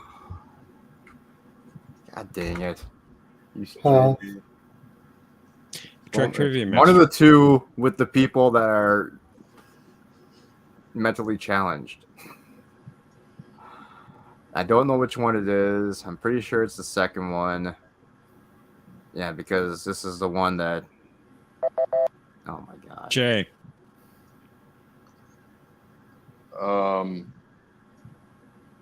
What is statistical probabilities? That is correct. I got a gap from losing a tooth, and I'm slurring my words. Oh, I understand you just fine. Yeah. Coming in loud and clear. Trick Trivia Master. 200 or 200? I don't know. Oh, what the hell, 200? Fine, we'll go with the music one this time. Identify this episode. I can't tell you how delighted I am to have visitors from the very planet that I've made my hobby. Oh, easy. Is it? Well, it's TOS. And I'm pretty sure it was the one with what's his face? Trillane, not Trillane. Was it Trillane? The guy that's like the proto Q guy. But I don't know what the episode name is. I should have went with the last lines. Why did you let me do that, you guys? It's terrible. So easy. Sabotage. Your choice. It's your choice, not ours. Well, I don't know the title, so we have to pass. Jay. What is the Squire of Gothos? Yeah. Okay. That's now I it. know the Yeah. title. That's the one. One of my absolute favorites. And Jay gets the final clue. Congrats, Jay. So if a Vulcan and a human ever decided to have a child, it'd probably be okay. And that's sort of comforting. Well, it's that damn show, isn't it? Oh, it's the Mars episode. Yeah, it's the Uncanon show. Pass. Oh my god. Literally the second to last episode. What was it called?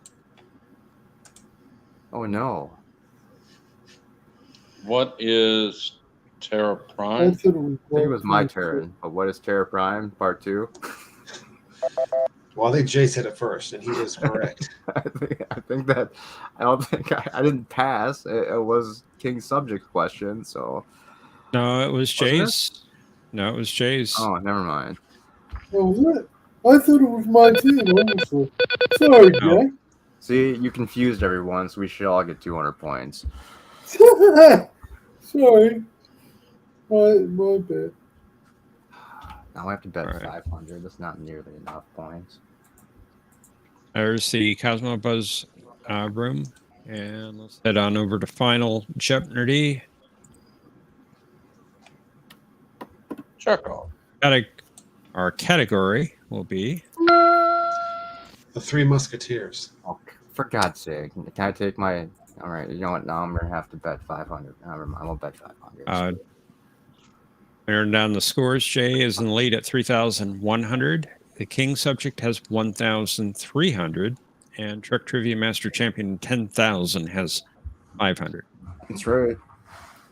Dang, you scared me. I thought you said he had 10,000 points. No, that's his name. But you can't guess how much I'm betting. Gee, I wonder.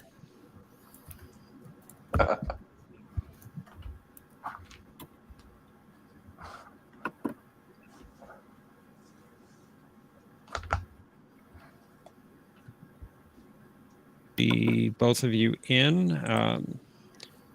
King subject, if you could enter how much you want to bet, please. 3,100.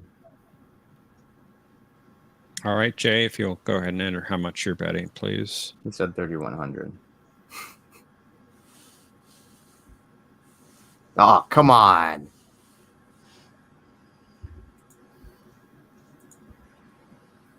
And let's reveal our clue. O'Brien and Worf reminisced about Barclay's Three Musketeers program in this DS9 episode. Players, you have 30 seconds. Kapla!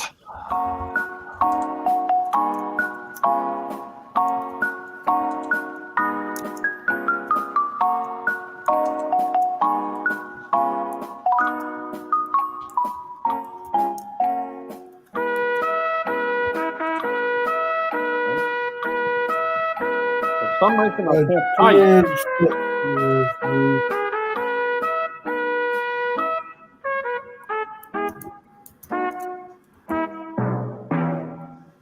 My keyboard is not letting me type. I don't know how to spell the last word of my Can I answer. say but- your answer? Oh, no. I know. think I got it wrong. I know what you're saying, the King subject. That's good. So, That's good. okay. Jay, what is your answer? What is after image?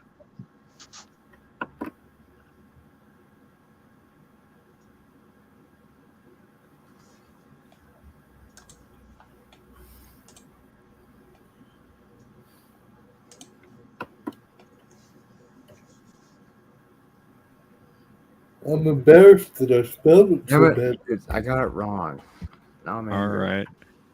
right. Truck Trivia Master Champion 10,000. You had 500 points. Your response. Way of the Warrior. That is incorrect. It was a drinking episode. No. You bet it all, taking it down to 0. About that.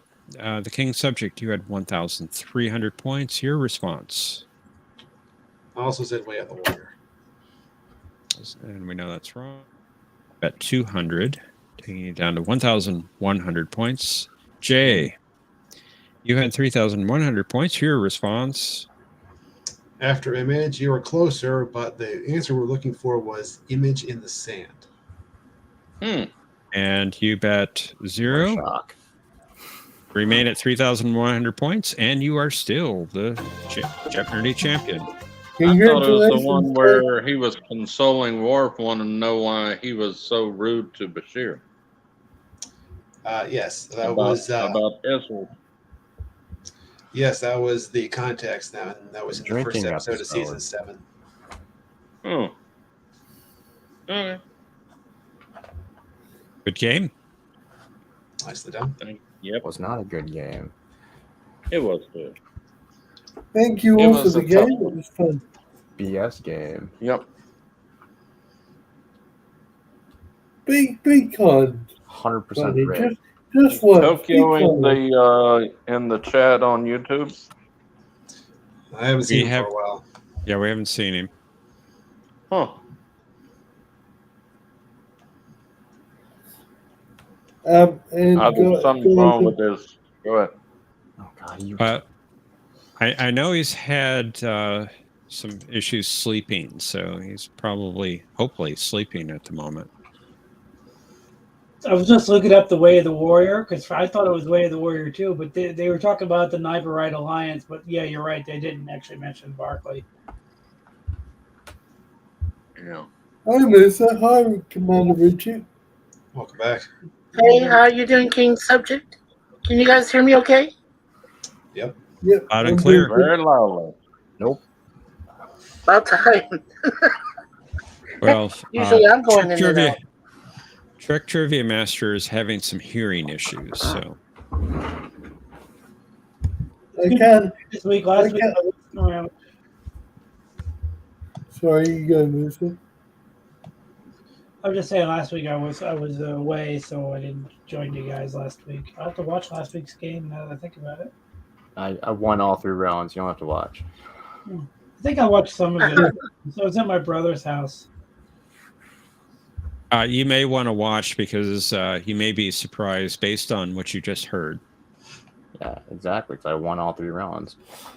Like I said, you may be surprised based upon what you just heard. If you believe that, Melissa, you believe anything. The last round, I gave it to Tokyo. Me. I know. It was incredible. Well, it just revealed the plot. Spoilers. Wow. Because I just watched it today. Spoilers.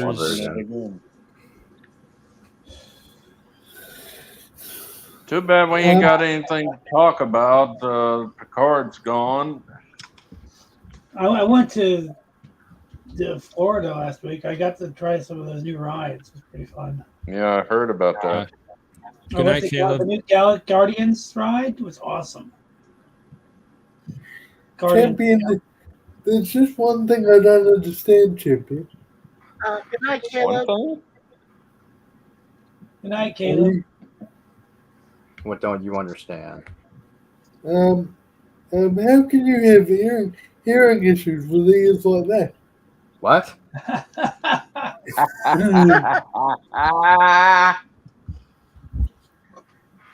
You get 5,000 points next week for that, Mr. President. Thank you. No, you don't. Yeah, I watched Star Trek 2 Wrath of Khan recently in the 4K. I thought that was kind of cool. They had a cool. couple of episodes on YouTube in 4K. Yeah, I have it on 4K Blu-ray. That's cool. I can't watch the whatever you call it 4K of Star Trek II: The Wrath of Khan, but I watched it yesterday with my aide worker, and she's never seen any Star Trek, and she seemed to like it. She was watching it. Hey Jay, did you ask her what cave she came from? Huh? Jay, did you ask her what cave she came from? I'm sorry, I didn't understand you. You said you should fire that aid worker. No! That lady. She's fixing to become an RN. Jay, she's, that is not what he said. Oh. No. He said because he said because she never seen Star Trek. Did you ask her what cave she was living? Never mind. I didn't understand that either. What cave was she living in? What cave? What cave? She's just not into Star Trek. My other one's not into Star Trek either, but her boyfriend is in Star Trek. What's wrong with them? He's in Star Trek, or he's in? He was in Star Trek. What role did he play in Star Trek? Yeah, you know what I mean, dadgummit. Red shirt number 6. But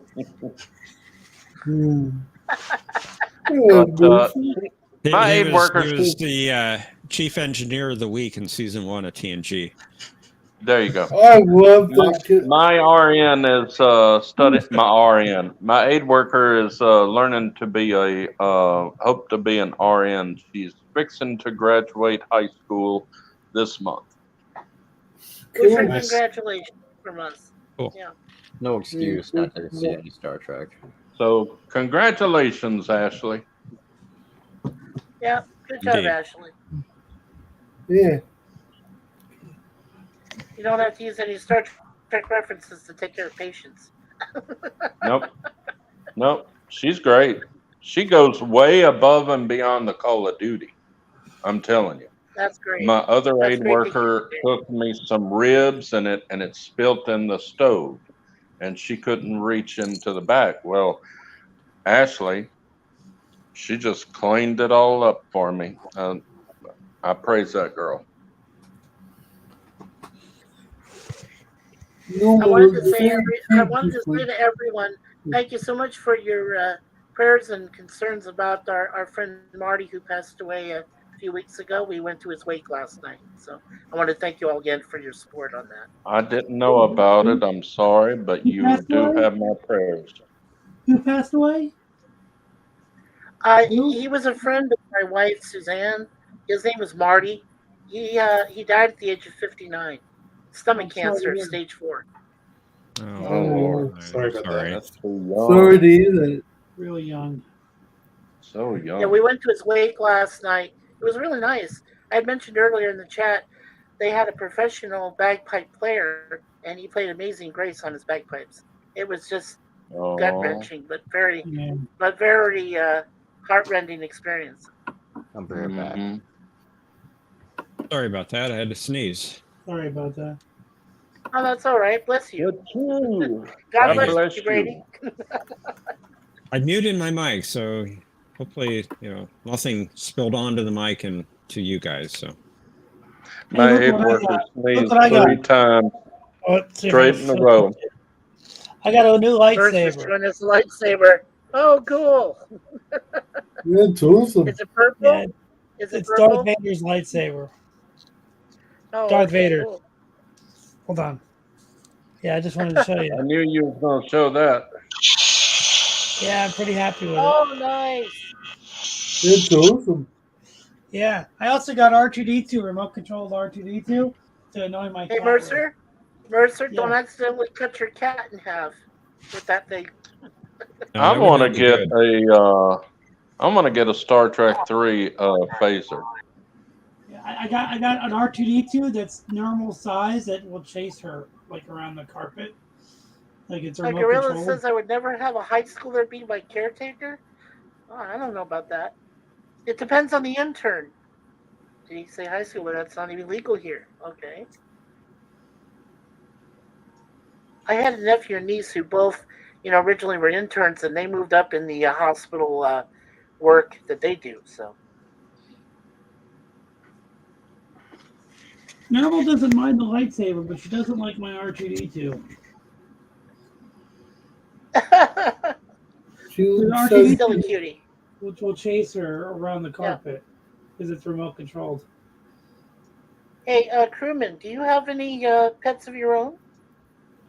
I used to, but not since I'm living alone now. It's a bit hard to care for pets properly. But my mum and dad has a pet cat called Tommy, and I love seeing him when I go around to my mum and dad's place.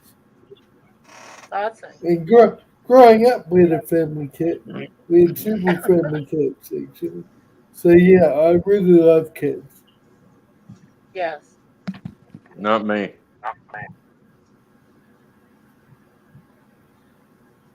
Are you more of a dog person, Jay? Well, I'm allergic to their fur. Oh, okay. Fair Not a enough. good thing. But the strange thing is, I'm not allergic to dog fur. I'm allergic to grass and cat fur. I'm allergic to cats if there's like a lot of cats. Then I get allergic. With one cat, like my cat, she's fine. By the way, my cat has a Star Trek symbol on her forehead. Let me see if I can get it for you. Oh my lord! Let's see. Oh, Oh my wow. lord!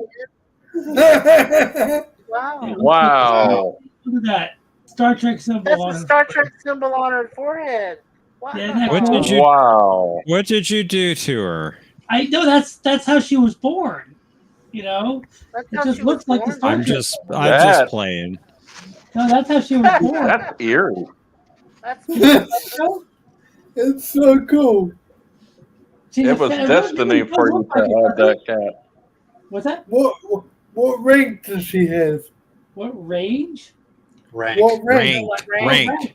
Captain. Commander, Captain, Admiral. She's a captain. She's I've captain. been There we go. Cat rule the house. Doesn't it You look know like- that. Doesn't it look like the Star Trek symbol? That's so It's cool. Cinnabon, Bunny Man. I have to Or go is it just me with. that you think it looks like the Star Trek symbol? Welcome I- back, Would you Money please Ben. die? What? No. What I'm asking is, does it look? Is it just me, or does it look like the Star Trek symbol? Well, I It think does. it Yes, does. it does. It does, especially at certain angles. Yeah. Since I'm only a crewman, I'll have to go normal soon now. Shoot! Yeah. It's Wouldn't die. That looks Yeah, it's just- beautiful. Oops. Yeah. It's beautiful Ain't right that there. cute? Yeah. You get better when you have it at that It's angle. like normal. It's very cute. I know that Star Trek doesn't usually have salutes, but I'm gonna salute normal now. Is your cat named Insignia? No, her name is Normal. Yeah. I wish my I would have salute named was- her Insignia. No, Yeah. she's Garfield's pal, Normal, the female. Absolutely. Yep. That's where I got her name from. But it does look like the Oh, I symbol, love and I noticed it Garfield. one day, and I'm like, "Whoa, that's really cool." Your cat's gonna get sued for trademark infringement. Whoa. Yeah, I showed off to the guys at my live stream chat last week.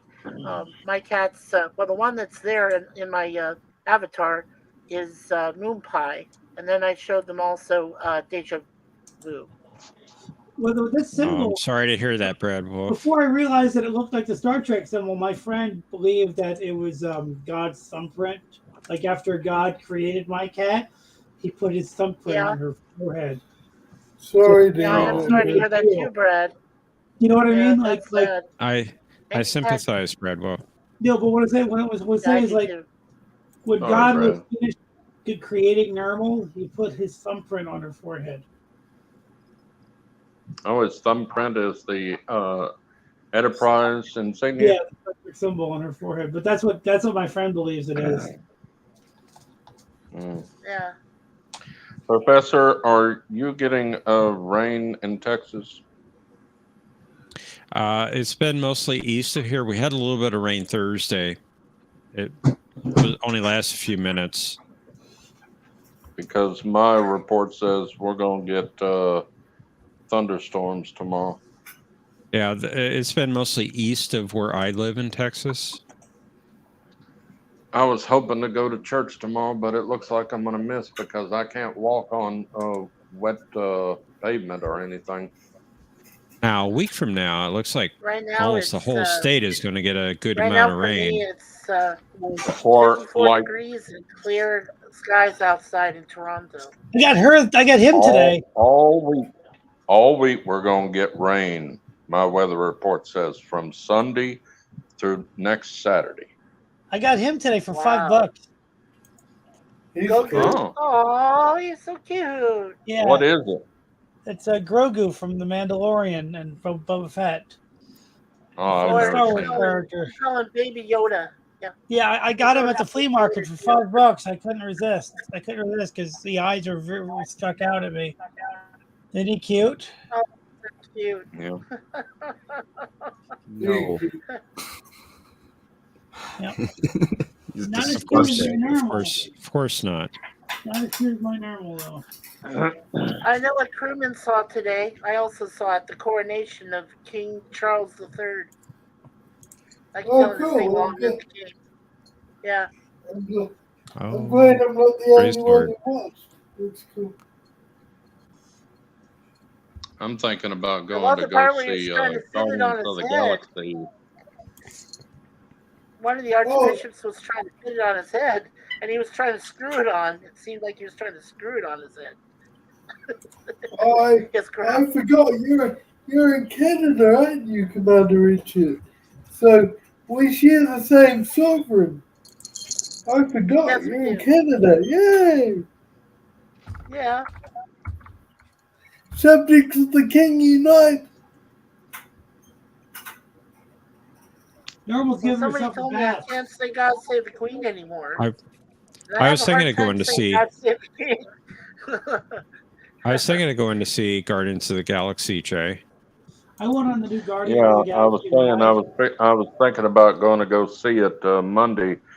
My aide worker Teresa, she contacted her company and they said, "Yeah, if he wants to go see a movie and he can't go any other way, you can take him." I said, From this "Yes." angle, you can actually see the badge part of her logo. You That know, movie is all I actually animal went to see it violence. earlier. What's that? It's digital animals. It's not real animals. You can see like the badge part of the logo. I heard that. I heard that on Salty's I know. channel. That's why I said it. Oh God, they John? were just. I was going to say Go I ahead, actually went John. to see it. I went to see the movie earlier today, and I enjoyed the movie for the most part. Oh, you Good. soulless man! You just want to see animals die. Shut up. I I like don't the think that's first two true, movies. Bunnyman. I We like learned the that first last two night. movies. That I think movie is it's just going to one be good. giant animal snuff film. No, it's not. It's digital. Now, if it was real animals, then yes, I would boycott it. I would not go. But it's digital. None of them were real. If they were real, don't you think PETA would be saying something about it? They're They don't real care inside about my heart. digital animals.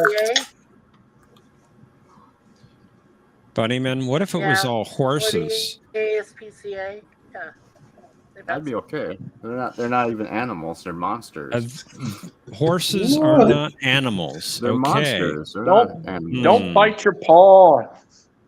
But seriously, I mean, yes, I know they're all CGI animals, but if you're a person who is bothered by even like virtual animal cruelty, you might want to be careful. Really? Was it that bad? I mean, it's a Don't you PG-13 I mean, movie. no, I didn't think it was that bad, but I've heard people. I have heard other people complaining about it. Yeah. But it is the bad guy who's doing it, so it's not like they're promoting it.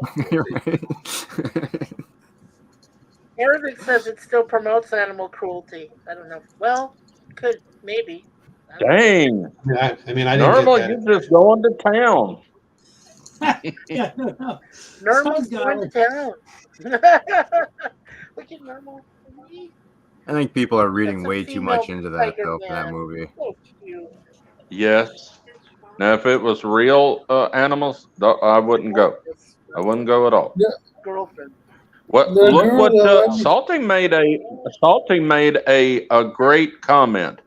Star Trek 4, they did show whales being slaughtered. I'm the one that mentioned It may have been recorded, but they saw it. They showed it. Remember, Professor John? Yeah, they did. Yeah. They did. Well, I mean, Well, gorillas, that I goes for think anything that has any kind of animals that's died in if the movie. Charles, It's not that if big of a Charles deal. were to go to war, his boys would be the first sovereigns to serve, since they're already in the military. They would be the first to go to war against whichever country was Cannon fodder. facing them. Yeah, if I remember history correctly. First of all, gorilla, them's fighting words.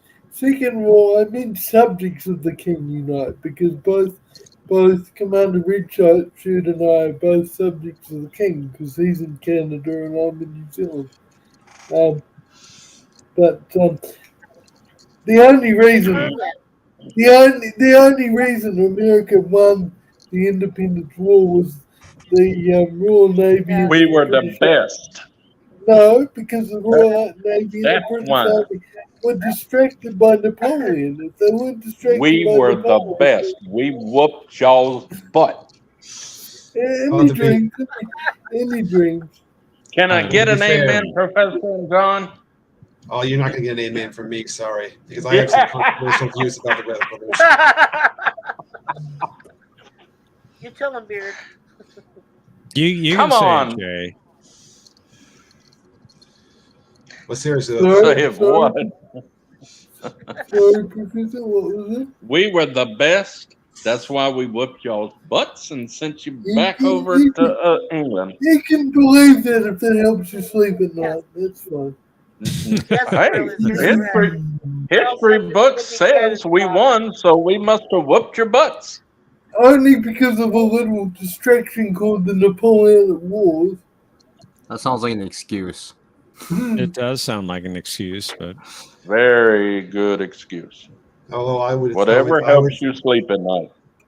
go ahead, John. I would support what the crewman is saying. The fact is that the America wouldn't have won if it wasn't for the help of the French and some of the other European powers who had inked their navy stuff. Traitor. They knew who was going to win, and they backed the winner. Horse manure. Until I respond to that. Anyway, I'm only kidding around. I'm not trying to offend you. I'm not.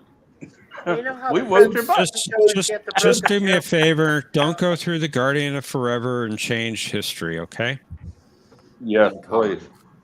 Why not? Yeah, He has a name. You should use his name. We don't want to have to Maybe- come back in maybe- history and whoop your butt again. Yeah, his name is Guardian. His name's Carl. And to clarify some comments in the chat, yes, What was the Napoleonic Wars were a little bit later, but the French did play a large role in supporting the colonists during the rebellion. I think Gorillas is right. They were in the 1830s. Yeah, that was decades later, King's subject. Yeah. That's true. But England and France had been enemies for a long time already at that point. They'd fought a war Okay, maybe not I long was, before the revolution. maybe I was thinking of another war with the French. The French were always fighting the UK, unfortunately. Well, they had the French and Indian War after, before the American Revolution. Then they had the Right. 100 Years' War. Yeah, so I'm thinking of different, but it's safe to say they were already preoccupied, so they didn't have resources and time to quell the rebellion of the Americans. Excuses.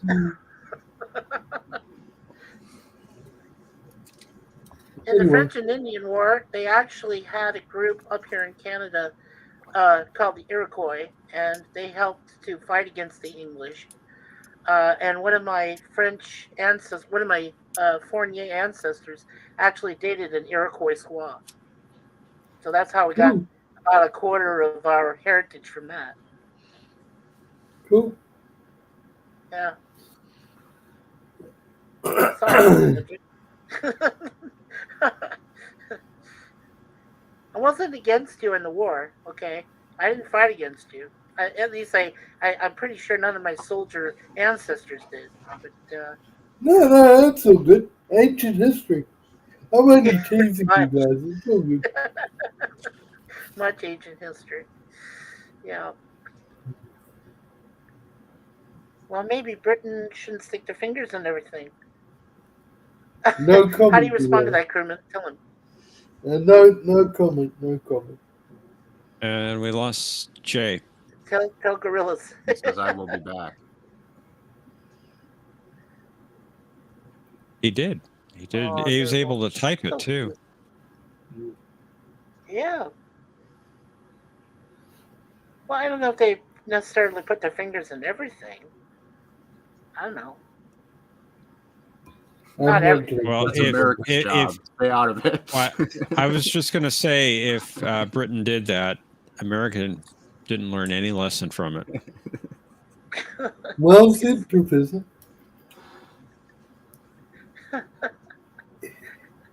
Shots fired from Mikey. Thanks, Brad. Yes. Yeah, that shot across their bow. Go ahead, John. Well, I think Jay's back. I'm trying to bring him up. There he is. Yeah.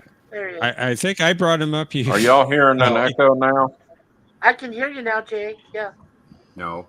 Why is everything echoing? No echo. I had a bad echo. You were kind of echoing, but not anymore. It was the ghost of the English soldiers and sailors. It was. Yeah, y'all had to come back here and burn down our White House. Man, y'all don't know how to be civilized. I'm telling you. No, I'm only kidding. It's all good. Eat our food and burn our house down. Tax our tea. What are you thinking? I got some tea while you're at it. Yeah. Then we had to switch to coffee because of it. Thank you very much for that, though. I agree with that one.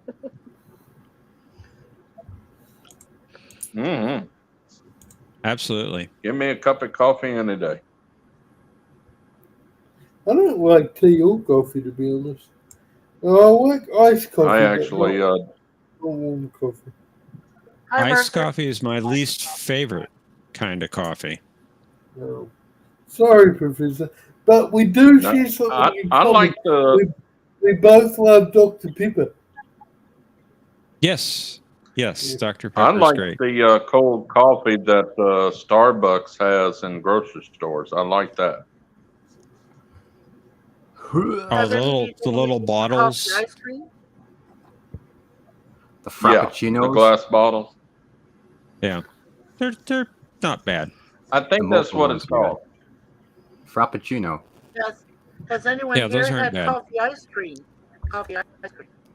Oh yeah. Yeah, I've had coffee Oh, ice yeah. cream. It's good. Bluebell makes wonderful coffee ice cream. I love coffee ice cream. Oh, there we go. Yeah, If best I- if combination I of was- all is coffee and ice cream. If I was visiting America, I'd stay in New England. I'd feel right at home. Honoring the British, naming it New England. I'm sorry. Why New England? Because they were honoring the British by calling He it New loves England. clam chowder. You know, New York, etc., named after York in England, etc., etc. Oh, so you want to live in Karoga? Karoga.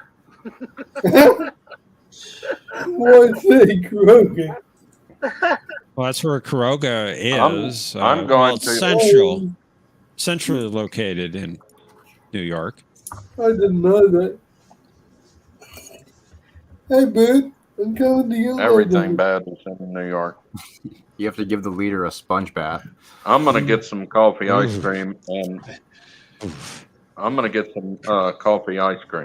and my aid worker makes the best homemade milkshakes. I'm gonna get some coffee ice cream and, That's great. and get her to make me a milkshake. That's one thing I've not had I in heard- quite a while. Yeah, I Milkshake. heard, Jay, that I heard that the best kind of chocolate one is the Jerry Garcia from Ben and Jerry's. I tried that. I didn't like it. I'm a Bluebell man all the way. I don't But, eat I tried What's that? Jerry's, Ben and Jerry's for the first time the other week, because it's new here in New Zealand, and I loved it. It's really good. You know what's pretty- Sorry. What does Gorilla say? No, Charles can follow. When you go to the Star Wars area in Florida, you can buy like Coke, but instead of coming in a bottle or a can, it comes in a thermal detonator.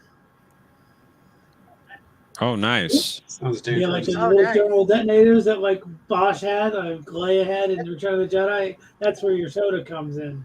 It's pretty cool. Really? Hey, Professor. Have you Alright. ever had Foremost ice cream? Foremost?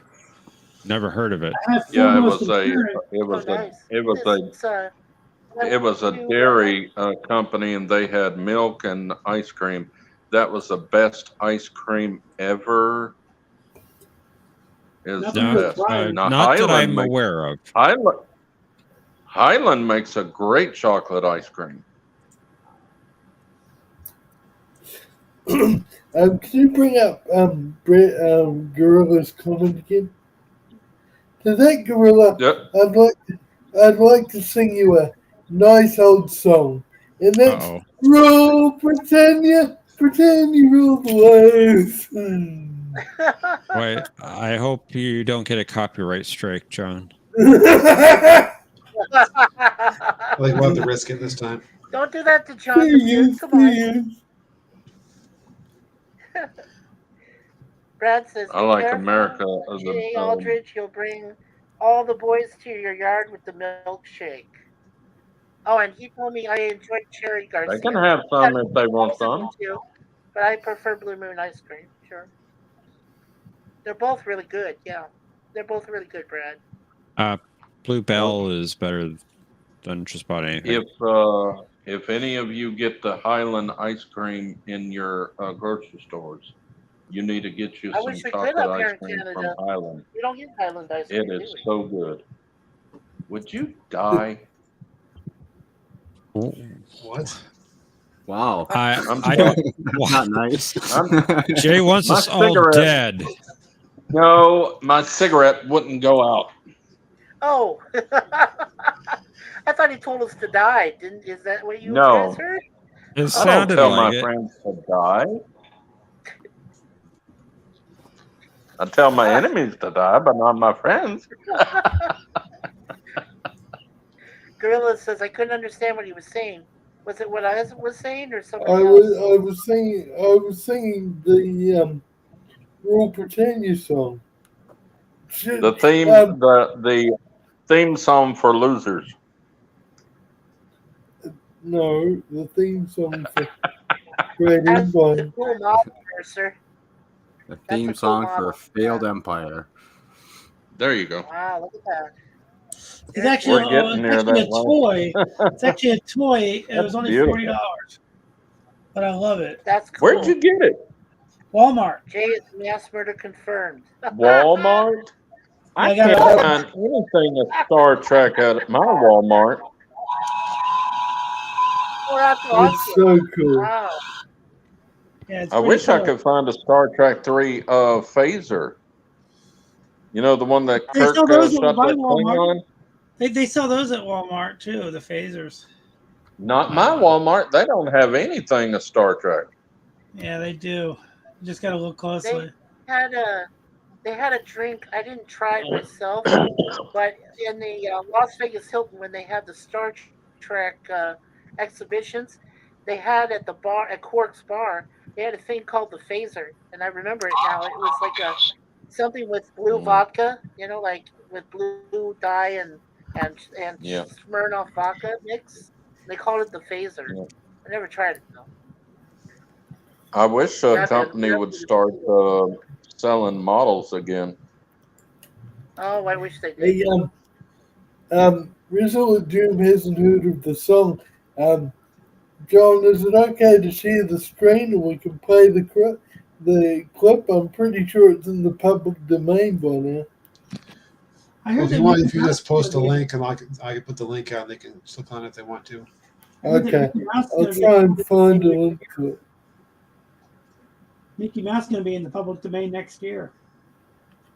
I doubt it. Oh, Hey, there's not much they can do about it. John, They can extend it. They've I done don't that know. before. Did Hasbro Toys have a line of Star Trek toys? Didn't they? Hasbro? I'm not sure. I know Playmates did. Playmates. Not that I'm aware of. Yeah. I wasn't sure if Hasbro did or not. I know Playmates. Yeah, when you mentioned that. Yeah. Playmates did. Yeah. I used to own, I think, found the Klingon Bird of Prey. A long time ago. I used to own that one. Well, I should say my brother I did. found He was the the collector. coronation thing. I found the Oh, coronation of the king. I'll watch it later tonight. 10 Well, I'm glad hours. Holy crap. I have no interest in that, actually. Yeah, how dare you, as an No. American, watch that? No disrespect, but and we have somebody coming. Oh, it's Darren. Hey, Darren. Oh, hi, Darren. Hey guys. Oh, hi, Welcome, How's it Darren. going? How's it going, apes? Hi, Darren. How are you? I'm good. You should have came earlier. You could have played Jeopnerdy. You know, Yeah, you could have played Darren. you know, I think that the questions that John and whoever else helps him comes up with now are way beyond me. I'll be honest. Actually, it's all John. This was my I didn't know fault. I didn't know if you had any. I mean, they're pretty. I mean, and there's a lot about a lot of Star Trek shows I know very little about. The animated series, Voyager. We don't know the animated series either. Don't worry about it. Yeah, and certainly Yeah. the newer stuff too. Yes, Or Enterprise. I know Enterprise is pretty good. Darren, I've been watching your channel videos, and the latest one I watched was about the Klingon Bird of Prey and how it's the closest thing to a submarine. I really enjoyed it. Oh, thank you. Yeah, that was fun to make. Yeah, your latest video has me intrigued, Darren. Yeah, it's been a pet project that I've muttered about here and there to anybody who would listen, but I largely kept it. I don't know if I've seen the latest one. What was that subject of? What's that now? I don't think I've seen the latest one. What's that? It's a 24-second preview of the subject matter for the next couple of videos. Oh, okay. I'll have to check that one out. Oh, Brad. I instantly Brad's got a recognized joke the for music. us. Yeah, and it's funny because I picked that music because it's got kind of the tone that I wanted, but also because not a lot of people would recognize it except for friggin' librarians. Well, I saw that as an 8-year-old, and I loved the movie back then. So, the music just I stuck saw with that. me. I saw it in the theater too, and I couldn't remember a thing about it except for how weird and disturbing it was. That was at probably the height of the dark Disney era, where Disney was doing things in the movies just to, I don't know. It was like they were trying to show that they could be more than just kids' cartoon stuff and family entertainment. Well, that was scene their where first PG-rated movie. that scene where Yeah. Anthony Perkins' character gets killed by Maximilian, even though just like Psycho, no real blood is shown. Right. Yeah, you're talking about the black hole. Yeah. Yeah. Yeah, that was a shocking one for me, and then I think the worst part was every science fiction movie, it seems like in the 70s after 2001: A Space Odyssey had to have, it was like a signature element of the period. They had to have these weird effects sequences that were really just for the heck of it, right? I mean, Superman the movie Psychedelic. had that. Yeah, Superman the movie had it when when the first actor who plays Clark Kent transitions to Christopher Reeve. He goes to the Fortress of Solitude, and his dad takes him through the universe or whatever. They had that. You had something similar in Star Trek: The Motion Picture when Spock entered V'ger. This movie had that end sequence, and Penetrated. even Willy Wonka had that Wonkatania ride that had a bunch of weird shit in it too. I remember that. Yeah, you mean the so, I ride? mean, the ride that Yeah, went it into was- the tunnel and said, "No, not where we're Yeah. going." Yeah, it was like a signature thing of the period. It's like they all thought that they had to have a sequence something like that, back then. Hollywood groupthink or something. Well, if you're going to go through a black hole, you're going to have something really weird. So yeah. Well, nobody knew what to expect there, and I think the thing that freaked me out most about it was it looked like the evil guy was trapped inside Maximilian's armor, and there isn't a lot of room for a human body in there. And you could see his eyes looking around, and that was Reinhardt, and that was a freaky moment too, because I'm believe it or not, I do, even though I'm a submarine veteran, I do tend to get kind of claustrophobic once in a while, Well, yeah. If you pay attention to the movie, Reinhardt seems to be frightened by Maximilian. He's scared of him, and so he gets trapped inside of Maximilian. That's his personal hell. And where is he at? Well, it looks like hell. All the fire and brimstone and all that. Yeah, definitely. Oh. I still think that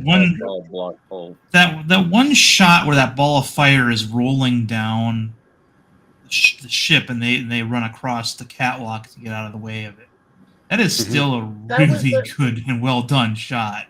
Oh yeah, yes, it is. Yeah, that was one of those meteors that came from the hole itself and actually blasted into the ship and it was rolling across it. It was but the effect is not dated at all. That looks like something that could have been made today. I mean, that was. Yeah, that was really well done. I think what was also really well done was Tron and Tron Legacy. I saw both of those, and I thought that Jeff Bridges in both of them did a great job. I really did. I really thought he did. And Tron was another dark Disney era movie, along with like the Black Cauldron and all these things that and it was funny because that's when I think parents started questioning Disney. Disney wasn't a sure thing anymore. If you had a Disney movie playing in your living room, you weren't, now you had to be concerned, right? Yeah. and granted, sometimes parents had different ideas as time went on as to what was acceptable for kids too. I mean, when I was growing up, I met kids whose parents wouldn't let them watch the Wizard of Oz because the flying monkeys were disturbing to the parents, and so they figured that the kids must not be able to handle that either. Yeah. Well, it was on TV once a year. It was, and that was an event, especially around Christmas time, right? Yeah, pre cable and even like view on demand and stuff. That was when that came on. That was an event. We sat around and watched it. Jay, you were going to ask me a question. Yeah, what player do I need to get to buy to play a 4K disc? Well, first off, you need a 4K television. Okay. And then you need a 4K Blu-ray player. Blu-ray player. And 4K. a 4K TV. Yeah, you need a 4K Blu-ray. Yeah. A regular Blu-ray will not play a 4K Because disc. I want to get all the. I want to get Star Trek 2 4K. Okay. Well, Is I it really bought good watching it in 4K? Well, it's better than the Blu-ray, the regular Blu-ray that came out years ago. Oh, all the colors are washed out on the Blu-ray versions of the Star Trek films that's why I watched prior to the Kelvin films. That's why I watched the DVD for Star Trek 2 over my Blu-ray because I don't have 4K player, but the double disc DVD that they came out with, the director's edition DVD, not like the director's cut, it's just called the director's edition. That looked great. I mean, even though it's a little bit, not as sharp, it looks fine, and I like that edit. It's because the color grading was much better on the DVDs than they were on the Blu-rays. That has nothing to do with with the old movie. I like the way it looks on that. I mean, I don't have the money to get a 4K player and 4K discs right now, but at some point I might. But the color timing has nothing to do with whether it's 4K or Blu-ray. That just happens to be that particular remaster that was lackluster. But I mean, exactly. I do not see the point in getting 4K if you're going to be planning on watching movies that were filmed at 24 frames per second, because at that judder, you're not going to see a difference. The Unless your TV nose is compensates. Yeah, but I mean the thing with 4K is, I mean, again, I'm just still to this day blown away with 1080p. For my use, I mean, I don't have a use for 4K at this point. Now, documentaries that are filmed at 48 frames per second or higher, yes, definitely you can see the difference there because there's enough fluidity for you to be able to pick up on all the nuance. But a lot of these, and again, it has to be a special Hollywood movie. Like maybe I would consider it for The Good, the Bad, and the Ugly because of all that scenery that's very slowly panning across the screen and stuff. But yeah, a lot of movies. So Star Trek 2 4K edition isn't as good as the regular DVD? No. I totally disagree with that. The 4K version is stunning. It was the Okay. normal Blu-ray. That's why I Normal wanted Blu-ray. to get it and watch it. Yeah, I was talking about See? the normal Blu-ray. They looked all washed out. Regular Yeah, looked exactly. The blue. colors are just washed out. Yeah, like everything looks bluish and terrible. Like regular looks blue, and in the version I remember, it always looks like a brown rock. Now they did re-release the films on regular Blu-ray at the same time that the 4Ks came out, and those look good. The original Blu-rays do not. King Subject, you had a comment. Sorry. No, that's fine. So, there's a couple of things I don't understand. First of all, I don't know if any of you have ever seen a YouTube channel called Knowing Better, and he did some scientific related videos, and one of the videos he said was don't bother with 4K anything because the human eye can't see 4K. But then it seems to be a stretch that everyone that says 4K is so good to just be a placebo effect. So has anyone watched that video and know what he's on about? Because people obviously report seeing a difference, so I don't know why he's saying the human eye can't see. I can't comment because I've never had a 4K TV. I don't know what it looks like. Well, part of it is also the screen size. The larger the screen size, the more the resolution matters.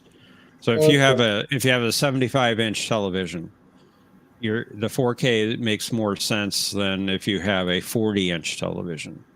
Okay. Ours is a 19-inch TV screen, about between 19 and 20 inch, and we have I have a Sony DVD player and Blu-ray. I have that. So. That's cool. That's unusual. You don't see them that small that much anymore.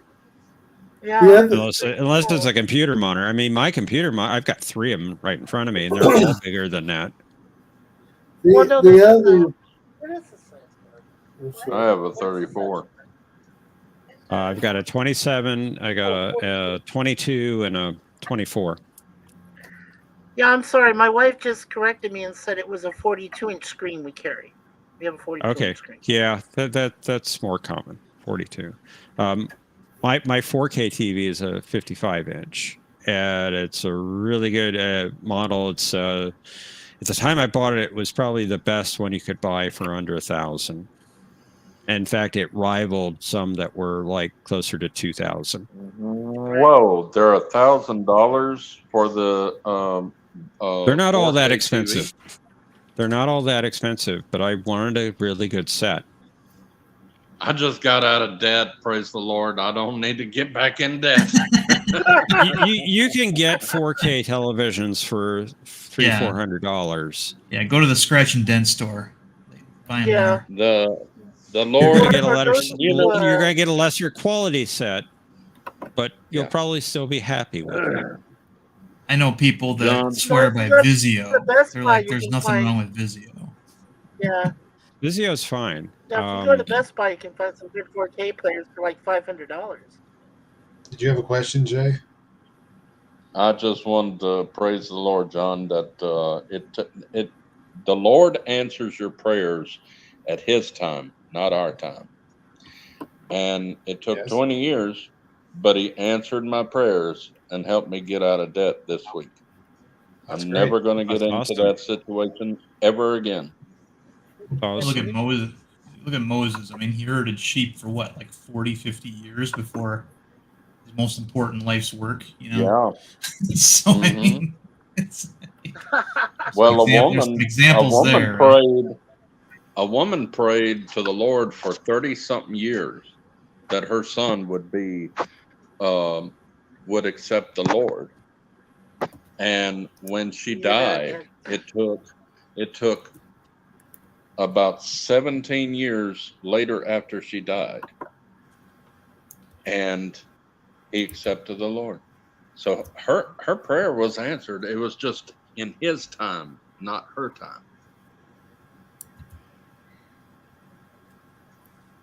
John, did you or Professor, did you see Brad Wolf's last joke or the last comment of the chat? Yes, I did see it. I can't see the chats. I don't know if I was laughing. I'm not a big rock fan. Sorry, Brad. No. Oh, Nope. yeah, the chat's working. Hi, Stephen Mulvey. Yes. It's me. I was just saying, telling the professor that the chat is working over there. I appreciate it, King Subject. Somebody was saying, I I was, think it was, Somebody said no. sorry. I was into rock in the 70s, but you remember that show Solid Gold? Oh yeah. Yes. They had an episode where every week they would have the country music artist sing their number one song of that week. And when Conway Twitty came and sang Slow Hand, I was no longer into rock and roll. He sold me. He sold me. Hey, James, that is me a question. Why does Seth MacFarlane of Family Guy make fun of Conway Twitty? He says he likes Conway Twitty. He says he doesn't love, but he likes Conway Twitty. Huh. I know. Yes, That's the kind king of subject. a non-sci-fi question, but thank you for I think it was. I think with Musa who said that one of the Blu-ray sets in the movies made everything look blue, and I'm just wondering, is that where modern Star Trek producers get the blue tinge of doom from, like puke discovery and things like that? Yeah, that makes sense. I'm sorry, King Subject. I didn't really follow your question. Well, you know how Discovery, not going to add any words ahead of Discovery because it doesn't deserve the other title, but you know how it's all blue and has a blue tinge to it all the way through it. And I think Mercer said that the TOS films on a certain media looked all bluish. One of the Blu-rays, I think it was. Is that where Discovery gets the idea to tinge everything blue? Because it looks awful. I doubt it. It was just that the way that the Blu-ray versions of Star Trek: The Motion Picture through Star Trek Nemesis were made, produced, they had bad color grading. They all looked washed out. And I agree. I'd watch the DVDs over those earlier Blu-rays, but they re-released them recently on both Blu-ray and 4K Blu-ray, and they look stunning, both of them. And the other question I had is because 4K has got so much more detail. Remember, I haven't got a 4K TV, so I haven't really seen anything in 4K yet. But does it kind of shatter the illusion? Because if you've got too much detail, wouldn't it show flaws in makeup and things like that? Or no? It does. It'd be more apt to do that. Okay. Although if you So if you go to a movie theater to watch a film, yeah, it's on a huge screen, so you're going to see it on that too. So they're going to do as much as they can for a film to, prevent that kind of thing from happening. yeah. A 4K version of a movie at home, you're probably going to see less of that because, again, they're going to for a feature film, they're going to try to reduce that as much as possible. Yeah, there was some minor controversy. Minor controversy when Star Trek was remastered because you could see William Shatner's like mascara and stuff and you could see that there was powder in Leonard Nimoy's hair and they had the same problem with Next Generation when they did the HD versions. Oh yeah, especially when Gates McFadden walked on screen, her makeup was shocking. Even a lot of the carpet on the bridge. That's what I was They gonna had the say. carpet on the bridge. Yeah, I was just gonna say that every one of the Star Trek movies. I mean, we own them all, from motion picture all the way to Star Trek Beyond. So we own every one, and we have them all in DVD. So to us, I mean, and to our screen, the DVD versions are the best versions that we have. We don't even really own any Blu-ray on anything Star Trek or even Star Wars. I own the DVDs on Star Wars, the upgraded ones that Lucas put out. The upgraded trilogy with the scenes. So those are good to me. I made up my mind a long time ago that Blu-ray was pretty much where I was going to stop, and that the only way I would buy a movie again on some other format is if something happened to my Blu-ray, like it got melted or something. The reason I went 4K is because I wanted the director's edition of Star Trek: The Motion Picture on 4K Blu-ray. There was no Blu-ray version of that film. Right. Oh yeah, that's another reason to do that. But I mean, if there's like, how many times have I bought? Let's see, what's a movie that I've bought? I've bought Superman the movie in every format. I had the VHS. I had the second VHS edition that came out, which is better. I had the widescreen VHS. Then I had the DVDs. Yeah, exactly. I stopped doing VHS there a long time ago. I think the first movie I went to see, the first movie I bought in DVD was the Pirates of the Caribbean movies were like DVD, and that's the first thing I really saw, and then everything else after that. So I miss VCRs because it was so easy to rewind a scene, where a DVD it's so hard to rewind a scene. I miss VCRs. I miss being able to have your own physical media library in your home. A lot of people think that's ridiculous, but I mean, when TiVo came out, everybody was just saving it digitally on a hard drive. I'm like, yeah, but what do you do if you want long-term storage? Yeah. Right. What are you gonna do after that? I never And did that TiVo. made and that led to the whole idea of a streaming library that you subscribe to. Yeah. I had over 1,000 VCR tapes. What was your preference? Over 1,000. Well, it's not huge, but I do still have a library of physical media. I also still have a working VHS player that I use every once in a while. You can still buy so them. lucky. Yeah, you can still buy a brand new. Oh yeah, you can still buy a brand new one for like $20 at Best Buy or on their website. Because there's some people still need them for stuff.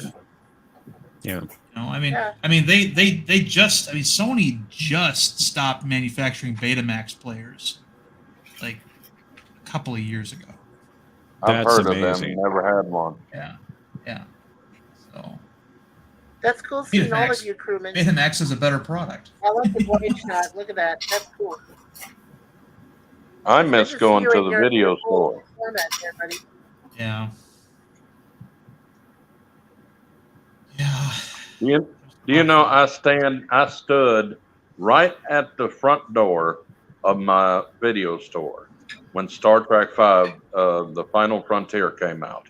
And I stood there for 4 hours for her to open the door and not her open the door, but for the mailman to come and deliver those movies that she bought. And as soon as she got it on the shelf, I grabbed that thing. I love that movie. You waited in line for Life is But a Dream, really? Yep, I love that movie. I did something like that for 6, but not 5. Now for Star Trek 4, I did that I for saw 6. Star I Trek waited 4. actually outside the theater the opening day for 6, Darren, but not 5. Yeah. Yeah. I watched Star Trek 4, The Voyage Home, at the theater 18 times. Oh man. Wow. That's a lot. No wonder it made Now, so much money. No, I did watch Star Trek Star Trek 6 at the theater back to back. As soon as the film ended, I went back out, got another ticket, and went right back in. Exactly. Darren, I didn't make them a lot of money because our theater was $1 theater. Oh, okay. Well, that makes sense. But I mean, we're getting back to different versions of things. I remember a few years ago there was a controversy when they decided to put out the extended cuts, the 4-hour extended cuts of all the Peter Jackson Return of the King or Fellowship, whatever it was called, Lord of the Rings.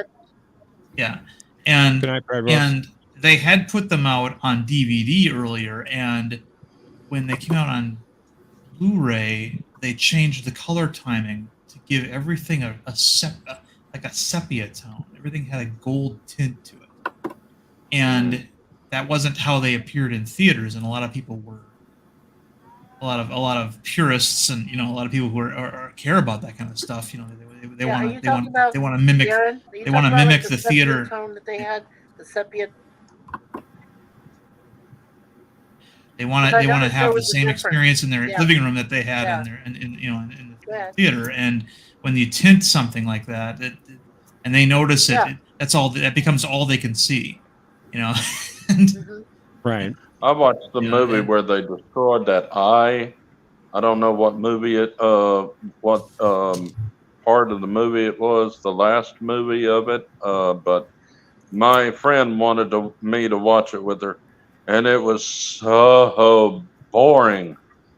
I was just getting up and down, up and down. When is this thing ever going to end? What? You don't like Lord of the Rings? I couldn't stand it. It's not for everybody. It's filmed in New Zealand. Definitely not for everybody. Now, I like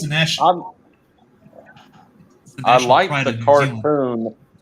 I like the cartoon of the 70s of The Hobbit. That I love.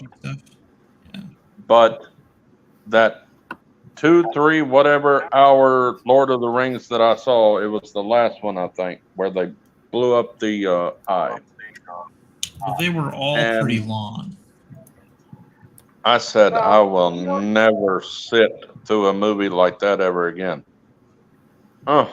Yeah, we own both the trilogy of the Lord of the Rings and the Hobbit when we got that on DVD, which is really pretty good. Yeah. But yeah, I know what you mean, Jay, when you have to like sit in the theater for like 3.5 hours. And well, this was in her living room. Yeah. But so you know what? You can do now is you speed through it. Yeah, you speed through it on a DVD now. You just go through the credits. I go real quick. I also liked the cartoon version of the Lion, the Witch, and the Wardrobe better than I did the live action movie.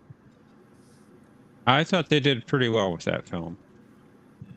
Oh, it was good. It was just too long. The length didn't bother me. The second film I wasn't real wild about. yeah. But the third one I thought was Well, pretty good, I didn't see the third better one. than I was expecting. And then they stopped making them. They didn't continue. Yeah, Walden Media had a falling out with Disney. Oh. That third one Everyone's wasn't had put out fallout with wasn't put out Disney. by the third one wasn't put out by Disney like the first two were, and it was also, in order to save money, they filmed it digitally. It wasn't filmed on film, and a lot of people thought that changed the look of the films. You get to that third film, A and lot of them are doing digital now, aren't they? a lot of them. Filmmakers. Well, for a movie where it's just a talking heads movie, you know, a drama or something, or maybe some comedies, it's fine. But when you have a consistent look, two pictures in a row, and then the third one has that flatness to it, doesn't look as. I think you lose something. I think you lose something in the backgrounds when it comes to changing something from a theater format to the DVD or disc, and then moving it to digitally. You know, putting it on a screen. I think it loses something every time the movie does, whatever it is. Yeah. Yeah, A translation. That's a good. That's a good few years ago, Predator came out on Blu-ray. First, McTiernan movie, and a lot of people were upset with that one because they just smothered it in DNR, digital noise reduction. So everybody looked like they were made of plastic. But the reason why was because the people who supervised that transfer had this idea they didn't want grain in it. And look, you know, film. I had a good question for you Film. guys. What Hold was on. in your I'm trying to opinion, what hold was on the a worst second. CGI movie that you've ever seen? Mikey, hold on. I'm sorry. So they had a problem with the existence of film grain, and anytime you have film, you're going to have at least some grain, and that's one of the things that people from back in the day who watched movies on film got used to, but apparently this new generation of digital remastering specialists seek to eliminate. And with a movie like Predator, you couldn't eliminate the film grain without also eliminating all the skin detail and, you know, little beads of sweat and things like that on people's faces. So people were comparing, for example, the laser disc of Predator with this Blu-ray, and it was shocking that they even put it out. So everybody looked like gummy. Laserdisc didn't last very long, did it? Oh, it's been a while. It was throughout the '80s, but it was that format that I think the wealthier cinemaphiles gravitated towards initially, and they'd already built up an expensive collection, and then they didn't want to let it go. You know, DVD. Yeah. Yeah, it's okay if I ask a question. I was going to ask something. Yeah, go ahead. As long as. Go ahead. Okay, I was just going to ask you guys, sci-fi or otherwise, what do you know, in your opinions? I just wanted to know what you thought that you've seen as like the worst CGI movie you've ever seen. That was my question. CGI movie. Or should I get you started? That's a hard one because, you know, after Jurassic Park came out, CG was this new tool that Hollywood was using, and of course, a lot of studios either didn't know, you know, they tried to use it too much, or they didn't know how to use it. I mean, Scorpion King in that one Mummy movie where he appeared, he was this sort of half human, half scorpion thing. That was pretty bad. I don't know if I have a worst CGI movie. No, there were some really low budget films that had terrible CGI. Yeah. I probably You have didn't something- see. Yes, the king's subject. You have something to add? So, you were talking about grain before, and I don't know whether any of you experienced this or whether it was to do with the the PAL format that we had in New Zealand, which is different to NTSC. But when DVDs first came out in New Zealand, I got really frustrated with them because they appeared to have so much grain on them, to the point where anything in the background that wasn't just the foreground character looked very, very snowy. And, and if you watched a DVD on anything higher than a CRT screen, it was just like you had to put up with the snow on top. But even and for a while, I preferred VHS over the early DVD. Did any of you guys have that problem, or was that just a New Zealand thing? Well, I don't know that grain is something that is even affected by PAL or not. PAL was simply a format that had the movie or the VHS in this case, in many cases, match up with a number of lines on British and New Zealand television sets. So the television sets we had in the United States had a different number of lines on them. So I don't think that's the same thing. Grain is caused by the actual, I think, chemical reaction of the film itself. Even it can even affect the negative, but yeah, I mean, they cleaned up a lot of grain in the Star Trek remaster, but it's still there in a lot of shots. But we don't care because it's the best it's ever been. Yeah, our worst CGI, I think my wife and I agreed, was a a book written by Stephen King called The Lawnmower Man. I think that was our worst one. Yeah, that had some pretty dodgy digital effects. It did. Well, that was brand new back then, though, so it was kind of supposed to look like a video game. Supposedly. Yeah, but the thing, I mean, Stephen King's short story, The Lawnmower Man, had nothing to do with computers. It was I know, but it was an interesting story behind how that movie got his name taken. His controller, is it not? I believe so. Yeah, John. Professor? Yes, sir. When is the new Transformers movie coming out? I want to go see that. I have no idea. You don't? Okay. No.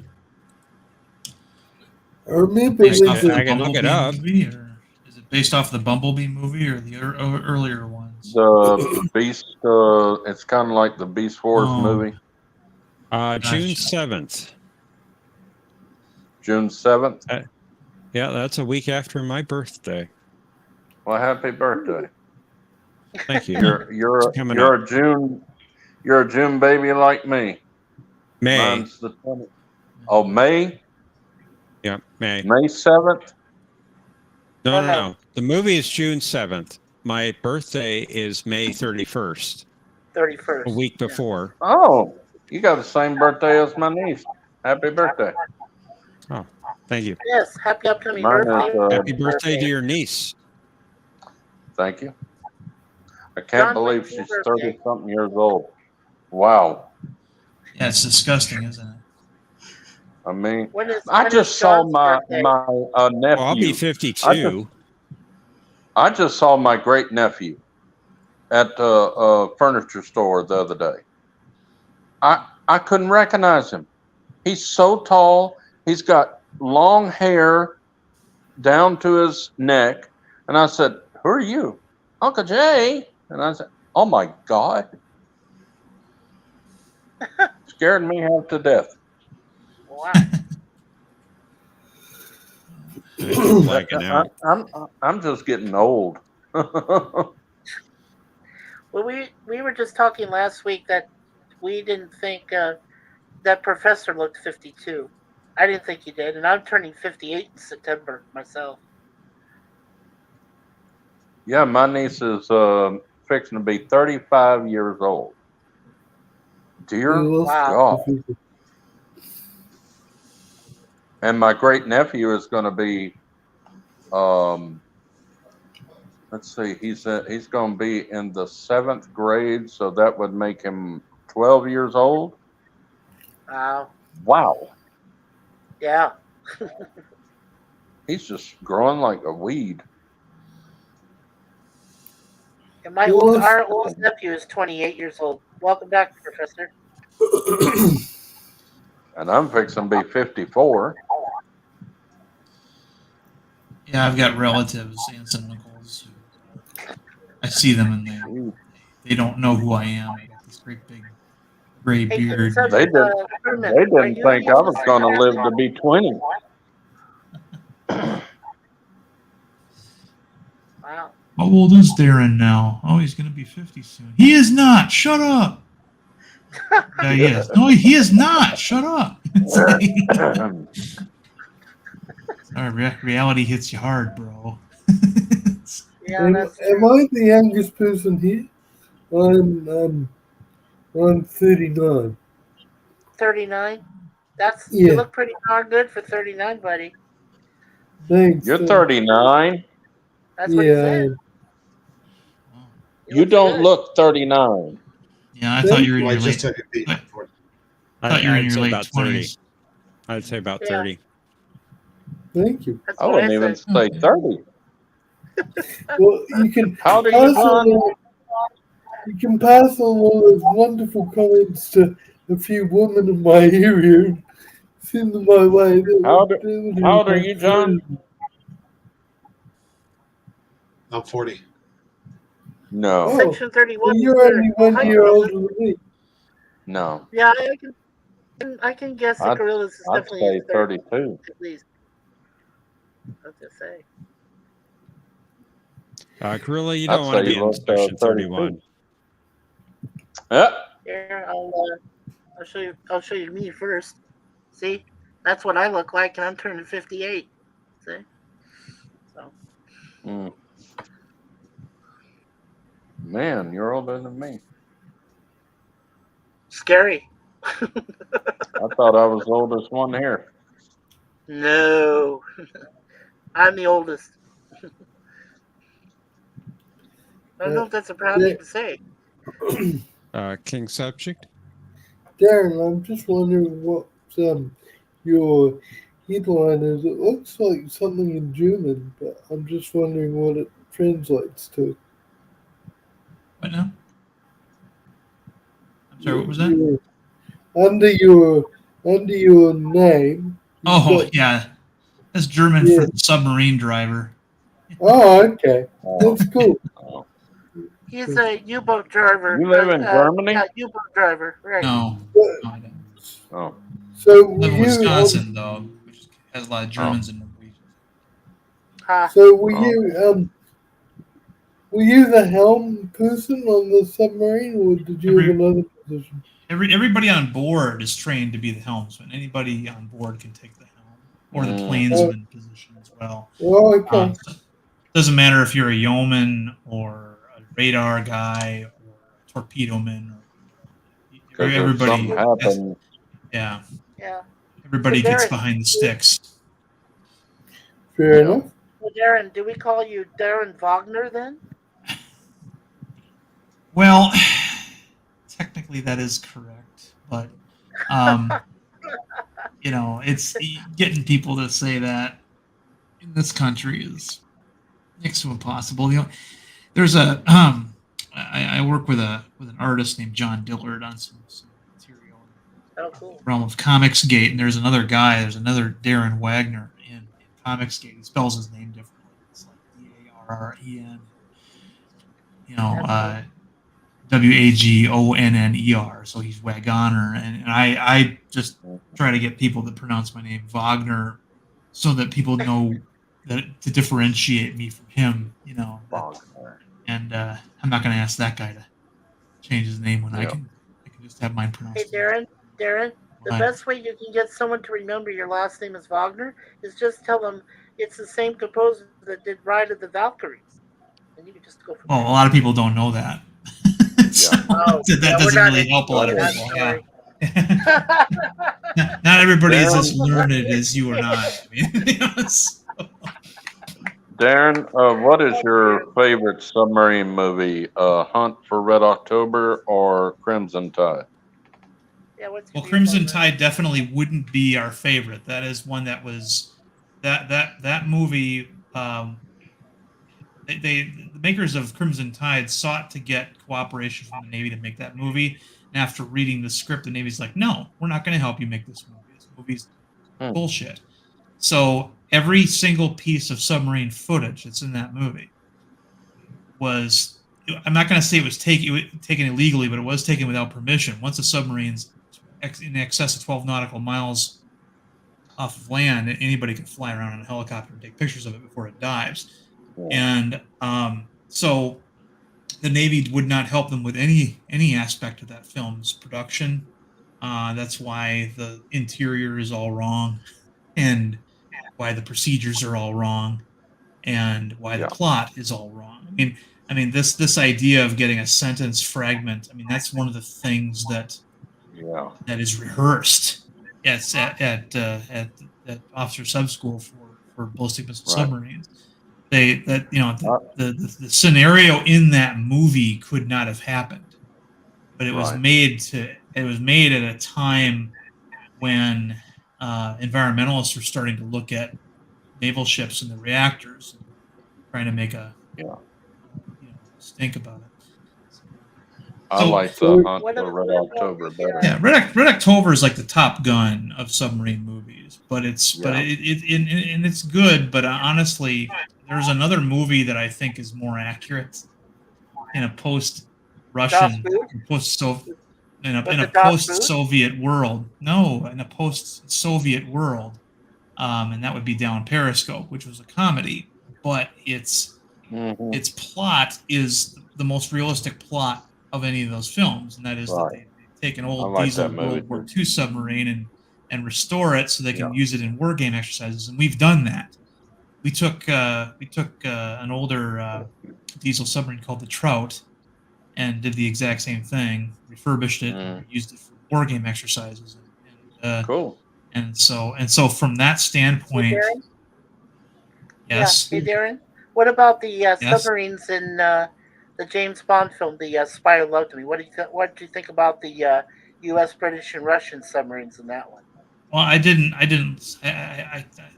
think I've seen that movie, so I don't watch the Roger Moore Bond movies.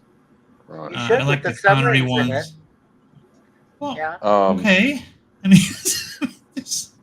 there's a lot of submarine movies I haven't watched, by the way. Right. Yeah, I'm just saying though. I mean, it had great. I thought it had great submarines.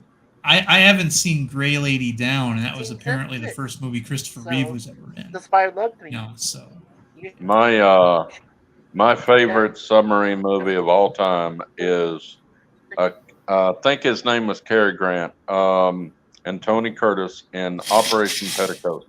I love that comedy. Yeah, I've heard of that one too. He also did another one called Destination Tokyo. That's another one I love. Yeah. Well, we lose some people. It looks like Samban's calling tonight. Did we lose the professor? It looks like he dropped out. He'll probably be right back. The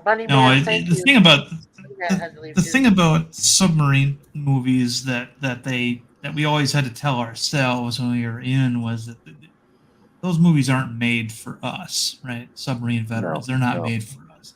They're made for civilians, and that's and there's a lot of things that they by necessity can't get right and should not get right. So that's the thing. My favorite Navy movie of all time is John Wayne's In Harm's Way. Love it. King subject? I was just going to point out that I don't think it's just submarines, Darren. I think it's military movies in general, because I know quite a few people in New Zealand military, and they get frustrated about the inaccuracies in there. And the classic mistake is when NCOs get called sir, and they should not. Well, when it comes to, I'm sorry. So no, you go. Well, when it comes to historical films like World War II era movies and things like that, they have the ability to be way more accurate than they do with like a modern naval film, Yeah. right? Because The Navy helped them.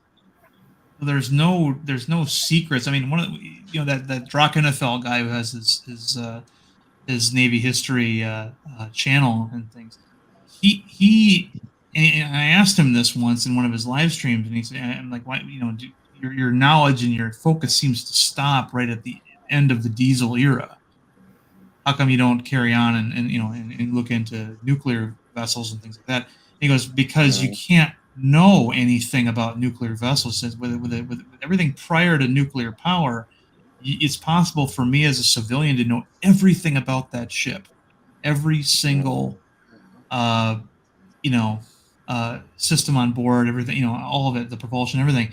But with nuclear power is a secretive thing, and so I'd rather be an expert at the pre-nuclear model, naval ships than be a speculator of what's currently out there. And I agree with that. That I can understand that. It shows his integrity. That's the right way to. Well, do you want to know a little bit about something, or know a lot about something, but not all of it, or do you want to know all of it? It's one of it's to me, it's one of those ideas that if you really like ships, Oh, I love ships. you just he locks himself in this era, right when sailing ships ended. And then between the end of sailing ships and the beginning of nuclear vessels, and that's where he's the expert. Hey, Darren, do you remember Darren? Do you remember the name of the ship that was it was the first crude form of a submarine. I believe it was called the Hunley. That was in the American Civil War, that the Confederates used against the Union. Yeah, that was the second submarine. Yeah, the second one, right? Yeah, it was. The Hunley was a big deal. It was actually used by the Confederacy. Yes, that's what I said. It was because they were in a more What was- desperate situation and needed What to. was your rank in the Navy? I left the Navy as a Frocked E5. Oh, I left as an ensign number 2. I actually made it to second ensign. That's what I left as. Second ensign, I didn't know there was a thing. I didn't either. Thought it was ensign and lieutenant junior grade. Well, no, they had an ensign 1 and then an ensign 2, and when I left training, it was ensign 2. So. In what fleet? That's what they said to me. Encyclopedia got it wrong then. Yeah, it was at the Naval Training Yard in Altamont Springs, Florida. It was back in summer of 1985 when I was trying to train for the Navy. They said I wasn't. They said I wasn't old game orders, but I got out with an honorable discharge. Well, that's good. Yeah. I always wanted to get in the Navy, but I know they wouldn't have taken me. Why is that? I have cerebral palsy. Oh no. Okay. Mild cerebral palsy. Darren, you said you were a Frocked E5. What does the term Frocked mean? It means I was promoted, but I wasn't getting the E5 pay yet. If I had stayed in for 2 more months, then I would have gotten my first official paycheck. So that window of time between the time you're allowed to wear the new rank insignia in your uniform and that first paycheck, that's you're referred to as frocked at that point. So. Okay. Yeah. So does that mean, you know how on Star Trek they have people who are temporary promoted but not fully, so they have acting and then they have the rank acting, like acting captain. Is that the same sort of thing or different? No, acting is simply like if, let's say, let's say it doesn't have to be a submarine. It can be like a frigate or something. Let's say, for example, the XO has appendicitis. All right, comes down with something, and he's SIQ, sick in quarters, right? Cannot perform the duties of an XO. So you just take that third, whoever that was, be third in command, and you make them the acting XO. Right. Yeah. Well, that's how the proper use of that term. This, and So that's all it means. It's like you're temporarily assuming somebody's duties until they're able to. Data did. Yeah. So they only do that with roles, not with ranks. Yeah, that's only done with positions. It's not done with ranks. So, for example, on my submarine, let's say that my XO, which the XO on an attack sub back when then was a lieutenant commander. Let's say he had his wisdom teeth pulled or something, and he had to be SIQ for a week because you can't be anywhere near a reactor while you're on pain medication. So the engineer, who would be a lieutenant, would become the acting XO for that week. Okay. But that's a position. That's not a. Okay. Kind of like rank what is happened with Data. Rank is what you're paid. Now, where it can be confusing is that in the Navy there's a tradition. The official name of the captain of a ship is commanding officer. That's what the position is. You have commanding officer, executive officer. It's a naval tradition to call whoever the commanding officer is captain, even though they may not be of captain rank. Like they might be a commander rank, like on a submarine, or they might even be an admiral, 2-star admiral, like on an aircraft carrier or something. Same in New Zealand. Like they did Dax. Yeah. I mean, it can be confusing for people who aren't in that culture, don't have as much experience with that culture to understand. Well, okay, they just called him a captain, and then of course, if you're from the Army or the Air Force or the Marine Corps, you might even get even more confused because a captain in the Army is the equivalent of a 2-bar lieutenant in the Navy. So. Yeah, I have a feeling. I have a feeling that if I ended up on Darren's ship, he'd be my boss. So it's kind of like with Data when he was serving with Jellicoe, he was acting first officer. Yeah, well, he had relieved Riker of his responsibilities, and he needed an executive, so Data was the next in command. That was it. Although on that episode, Data actually physically changed uniform, I'm presuming that wouldn't happen in real life. Well, I mean, uniform situation. You got to remember, those are TV uniforms. One of the things that always kind of bothered me about Star Trek uniforms is nobody has a name tag. Apparently, everybody memorizes the face and name of everybody who comes on board. That was stupid. They should have put a name on everybody's uniform. Yeah. It's just one of those things that that has always kind of bothered me about Star Trek, but not to the point where I can't enjoy it. You know what I mean? It's like some ensign walks around. Yeah, you'll know them by their rank. You just call them ensign. But if there's 1,000 people on board your ship, are you going to know the name of everybody? Right. Yeah, they put name tags on the crew of the NX Enterprise. On the last episode, everybody was wearing their names on their uniform. Was that like a jumpsuit, Jay? That's one thing in favor of the non-canon show. Yep. The name tags? You're rubbing salt on a wound. No. I complimented it. I said it was one thing in favor of the show. Wow. Now, Voyager missed a great opportunity because there was one episode where Ensign Kim was in command of the bridge for a night watch or something. But they had opportunity to have all those bridge personnel enlisted because they would be under an ensign. But no, they just had all the people that he was supposedly commanding, fellow ensigns. Oh, okay, And that's different. That's different. Okay, Yeah. so on naval ships, whoever sits in the on TV on Star Trek, it's called the captain's chair, but it would really be the officer of the deck's chair. Okay, Yeah, Right. yeah. So the captain, I've known captains who never come out onto the control room or the bridge, what we would call the bridge on Star Trek, except especially if they have a well trained and experienced officer staff. Yeah.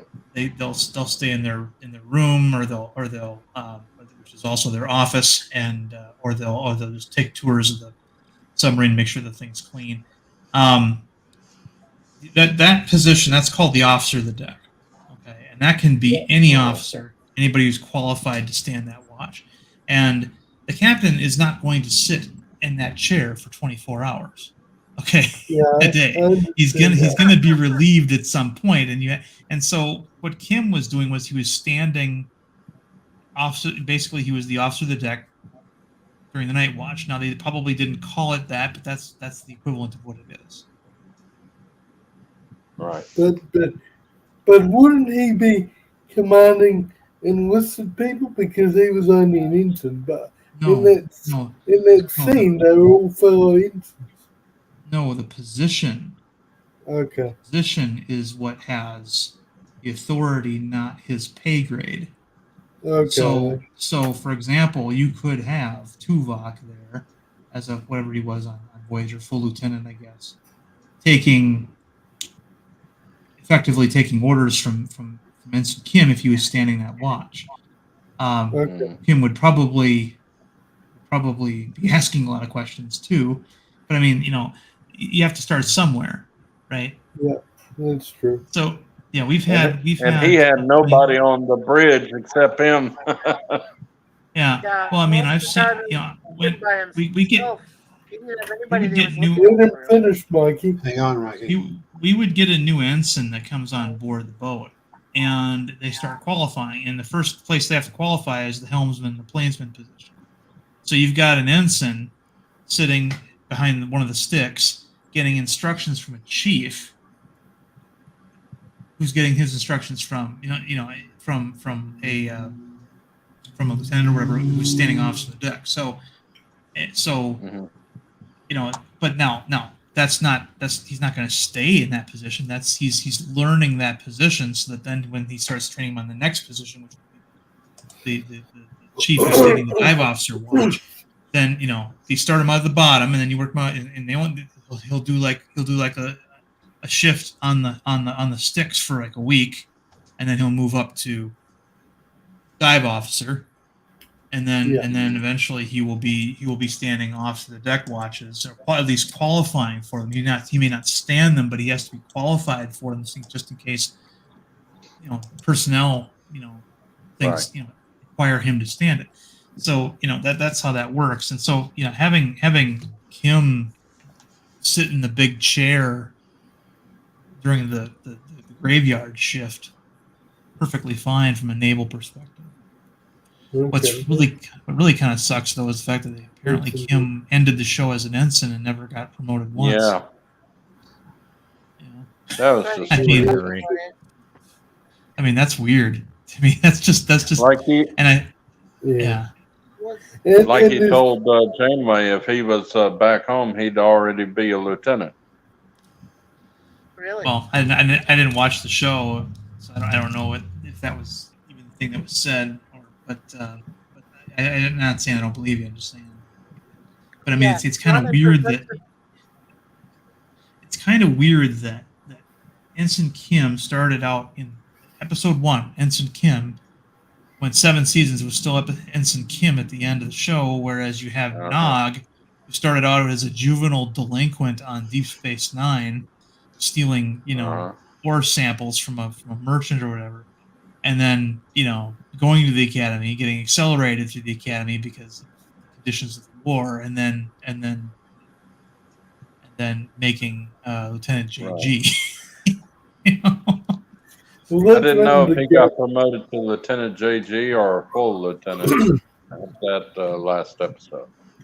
Yeah. It- Well, I Sure, have it a was JG. It was. It's one of the good. It's one of I the just had good a things question. about Deep Space Nine is it seems to be more realistic than any of the other series in the show. slightly more. So yeah, I think they got a lot of. Yeah. I think they had a lot better advisors and things. I think that.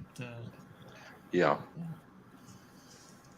I had a But question, yeah. guys. Did or to specifically to John and Professor, when 7 to 9 did join the cast of Voyager, up until that point, did she ever have a rank before she became the captain of the Enterprise G at the end of Picard series? Well, she had a rank. She, Yeah. She was the first officer at the time. Yeah. Yeah. Only in Picard though, not in She didn't Voyager have a itself. rank in Voyager. No, she She didn't have wasn't in a rank. Did she have Starfleet a rank of any until kind?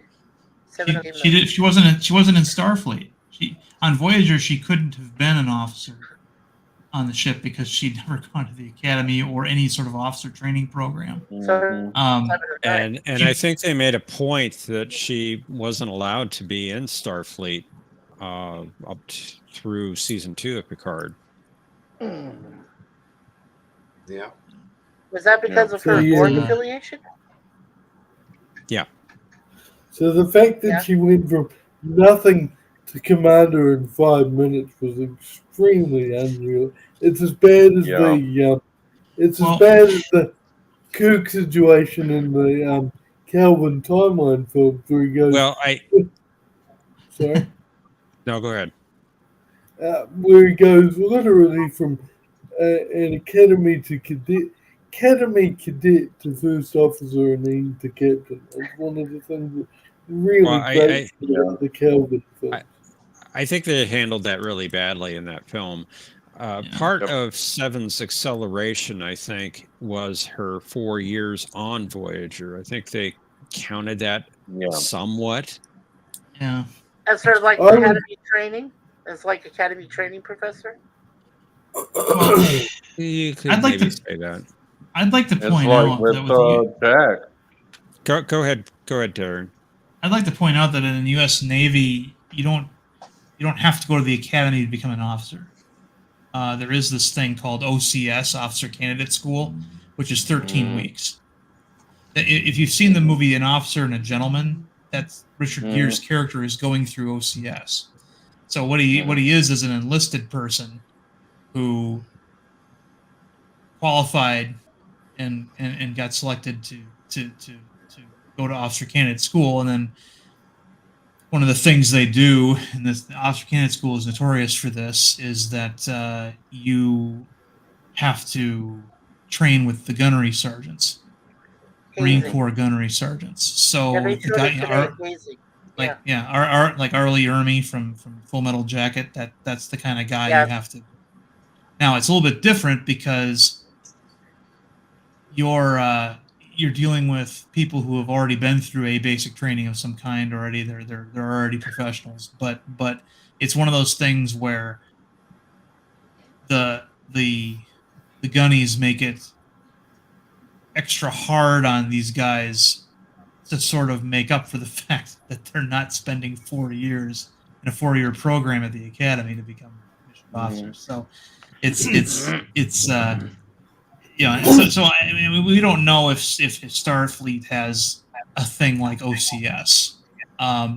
It'd be interesting to see if that was the case, if they had like a Mako, training them or something. I think so, because Picard tells crewman Tarsus, well, why didn't you try to go become an officer, go to command school? Yeah, they could have something like that, but I mean, it's never really been fleshed out, Right. But the thing is, I mean, at least they have that. The thing that drives me crazy is like someone said here, the JJ Captain Kirk thing, and then and then of course Secret Hideout's like Hold My Bud Light, and they put Michael Burnham on, Discovery, or excuse me, on her on the Shinzo, not having gone to Starfleet Academy at all, and just they make her the first officer. I mean, it's just what got me was why didn't fundamental they lack of ever, understanding. why didn't they ever make O'Brien an ensign? Because he had been a chief for so many dang years. He was so qualified. I know a lot of chiefs who would not. I know a lot of chiefs who would not take that deal. Being a chief is nice. Being a chief is nice. Yeah. Sorry, go ahead, John. So I would say O'Brien himself said he had no interest in being an officer. He preferred to stay enlisted. Yeah, that's right. That's right. Yeah, when you're a senior enlisted, that's better in some, especially for the old, because you've already spent 10, 15 years in the service at that point. And if you look at, for example, all the things O'Brien could do, he could stand the same watches that the junior to mid-level officers could stand. He could stand Worf's station. He could be on the helm. He could be in Data's chair. He could do all those. He could fill in for those guys, and you want that overlap, because the reason why you want that overlap is you want to have a certain percentage of your crew that can man those stations, but aren't going to be competing for higher positions, because those positions still need to be filled regardless. So that's there's. I mean, it's kind of like also being a big fish in a small pond, and then if you become an ensign, suddenly you're a small fish in a lake. Right. And a lot of guys don't want to put up with that when they. I love it where in movies and TV shows they'll have somebody like a private or somebody that's working to become a private, and they'll call a sergeant sir, and the sergeant will get mad and say, "Don't call me sir. I work for a living." Yeah. Jay, I looked up the transcript of that episode, The Drumhead, and he said he didn't want to sit in a classroom for 4 years at the academy. Oh, okay. King subject? So I've got a follow-up question for Darren, because he was talking about the concept of OCS. Now, I presume, regardless of your enlisted background, you would still end up being an ensign at the end of OCS, or do some people come out ahead of ensigns out of OCS? Well, I do believe you come out as an ensign. However, let's take a look here. Right. Are you there? Yep, I'm here. Oh, did I mute myself? Yeah, you did. Okay. Sorry. So yeah. So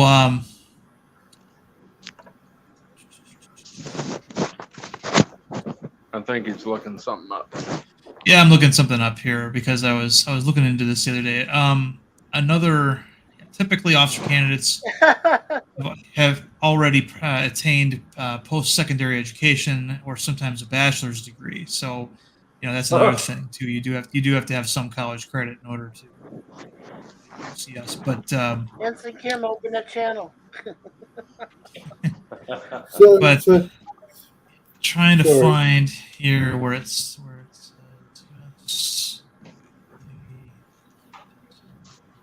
because I was thinking that even if you have OCS, for Seven to be a commander instead of an ensign, or even a lieutenant, it still seems very far-fetched. Yeah. So when you're in OCS, regardless of what your enlisted rank was, they either promote you or demote you to E5 for training. So you're getting paid E5 wages, and that right there will turn off a lot of guys. But yeah, when you get out, you're an ensign. Okay. Yeah, unless you've got some kind of deal that you've worked out ahead of time, and that can happen. I mean, things change. I mean, there's also this thing that's never appeared on Star Trek, but it is also a thing in our military and in the Navy. It's called the Warrant Officer Program, and it's this John, weird. Can you mute me for a few minutes, please? Yeah. Thank you. Yeah, like okay, a warrant officer is this weird 2-rank, sometimes 3, depending on who you talk to. Ranking tier in between the enlisted and the officer and the official officer ranks. A warrant officer is a commissioned officer, so enlisted people still have to call them sir and all that happy horse noise. But what they usually need them for are pilots, Do we know what happened to Mercer? either pilots of like helicopters, like a Chinook, or pilots of a cargo plane. And these are things that naval officers, of course, they all want to be in fighter jets and combat oriented aircraft, and the ones that aren't that great would go into other support craft. But especially in times of war, you've got a need for pilots, and they may not have enough pilots coming out of the academies to do that. So then they open up the warrant officer program, which is a totally different thing, where basically you just enlisted guy goes in there, learns how to fly a particular type of support craft, and then that's it. That's what they become warrant officer. I was going to say, Darren, when I was in E2, my job position was I was supposed to take fellow ensigns to the dentist. It was a weirdly odd position because they wanted me to be the escort to make sure that that my fellow crewmates would be able to get their dental exam or to get their teeth checked, that sort of thing. That was my position. I had to bring people to the dentist on base. That was my job. Okay. The warrant officer program is something that they were phasing out in the 90s when I served, but then of course when the Gulf War on Terror cooked up, they reactivated the program, and a lot of young enlisted guys went out for that program and became chopper pilots and things. So it was kind of a neat opportunity for them. I think it's interesting that you mentioned that because they actually reintroduced that idea in the first season of Prodigy. There were some individuals who wanted to get into Starfleet Academy. They weren't admitted, but apparently they instead signed up as warrant officers. And the thing is, though, in order to justify Starfleet making all these exceptions, like having people get accelerated through the academy, like maybe Seven did, or Jack Crusher did at the end of Picard, or characters like this, there has to be a need for them, and that's why I have to think that Starfleet is a heck of a lot bigger than what we saw in Picard. Like the whole fleet supposedly was around Earth for the Frontier Day thing, but that wasn't a lot of ships. There were fleets in the Dominion War that had more ships in it than that. Yeah, exactly. So in the Navy, it's called Chief Warrant Officer. In other branches, it's just Warrant Officer. I didn't understand the purpose. You're breaking up. You're breaking up. Yeah. I'm breaking up? Oh my. You are breaking Am up. I okay yes. now? Right now you are. Sorry. I'm okay now? Oh, Sure. okay. No, I just put it in the private chat. I just said that I believe that was what Darren was referring to as a chief warrant officer at CWO. Right. Well, that's Private. what they would be called in the Navy. Yeah. Petty chief. Oh, that's an insult. No, it wouldn't be called a petty chief. It's chief petty officer, and then what you're Chief talking about petty is chief officer. warrant Yeah, officer. sorry. Yeah. I And call one of my and officers a petty chief. Wrong thing to say. that'll really win him over, won't it? Anyway. No, not with that. If I got that wrong, which I did once, and I really got reprimanded for that. He says, "My name is Well, Chief. okay. Not petty chief."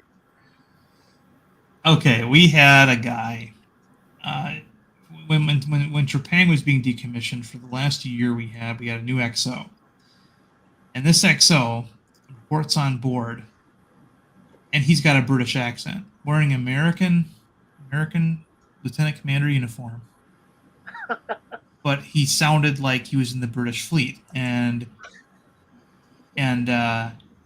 we're all scratching our heads. And I'm thinking to myself, okay, you bastard, you know we're all wondering why you sound like the way you sound, and you're not going to tell us. And nobody was, and so I was going to get out here within a year. I started getting I was qualified. I didn't have here in the world, and so I said, sir, I can't help but notice you don't sound like you're from around here. And he looked at me and he goes, my father was stationed in England for 23 years. And that's where I was born, and that's where I went to school. And so this idea that Jack Crusher had this accent that he couldn't shake it, I totally bought that. But I'll tell you something. We had a new guy report on board Trepang, and he thought it would be hilarious to give Mr. Wellington. In submarines we call all the officers Mr. And that's Okay.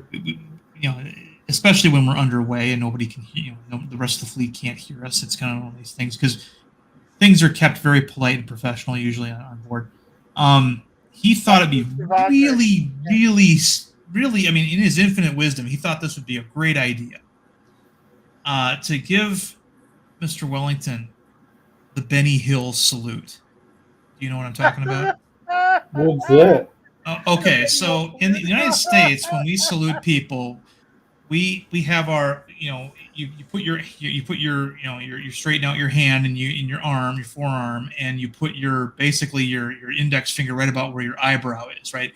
But you angle the palm of your hand so you can still see in your peripheral vision the palm of your hand. That is not how people in France or in a lot of other places in Europe, including England, salute. They salute. Except on the Navy. The Navy does the same. But No. This is listen to what I'm saying. They salute with their palms facing out, like the way Benny Hill saluted, right? And so, and the reason why they do that is because they surrendered in a war at some time in their history. Now, the United States has been able to avoid this by not calling the Vietnam War a war and a bunch of other things like that, and avoiding the idea of having surrendered.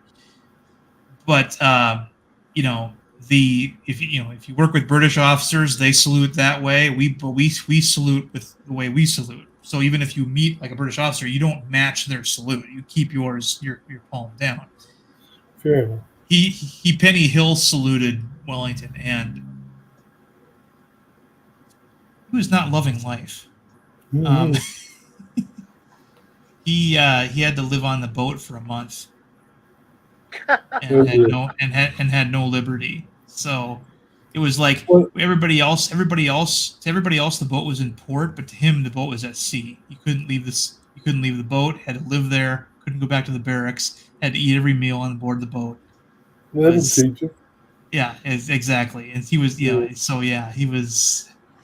That's what I was trying to say before is that the one exception to that rule is, yes, you're right. Most British forces do that outward salute, but the exception to that rule is the Royal Navy and any Commonwealth navies. They salute the same way as Americans do because they don't want to show the historical reason is if they get dirty palms working ropes on sailor ships, they didn't want to show the sovereign dirty palms. You see, so I can't do it properly because my fingers won't cooperate. But they British Royal Navy and any other of the King's navies in any of the countries salute the same way as the Americans do. But in all other respects, I agree with you. The Air Force and the Army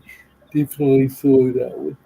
I prefer the naval style salute and the American salute. It looks smarter than the Army. Sorry about that. I had to fix me something to eat. It's no problem. Actually, I'm planning to go and start wrapping it up. We've been going for quite a while now. And it's been an interesting conversation, but it's getting kind of late for some of us. So I figured it's probably a good place to start winding things down. Yeah. I wanted to thank. Sorry, go ahead. I just want to say I thank everyone for joining us, both on the panel and the chat. We hope to see you back next week. Yes. Have a good night, everyone. Good night, Thanks for everybody. joining us, everyone. Question of Truck tomorrow, Professor? 4:30 p.m. Eastern. Yeah, they're doing AQOT tomorrow at 4:30 4:30 Eastern. Eastern time. Yep. So if I get there at 3:30, is that too early? Is that too early? The stream might not even be active yet at 3:30, but it might. When do they allow people into the panels? I would like to join one of the panels tomorrow. Usually the panel opens about a half an hour early. So about 4 o'clock? About 4 o'clock, yeah. 4 o'clock Eastern. Right. Yep. Oh, yeah, I won't forget. Looking forward to it. I look forward to it, too. I'd really like to be part of one of those panels, especially to meet Naomi and, talk to her and whatever. She's cool. Well, you're all cool. We know that, but, Appreciate it. I was going to say, we're cooler. Well, I was going to Have a say good we're night, cooler, everyone. Jay. Good Have night. a good night, everybody. Good night, Professor. Good night, crewman. King subject. See ya. King. Good night. Good night, Mercer.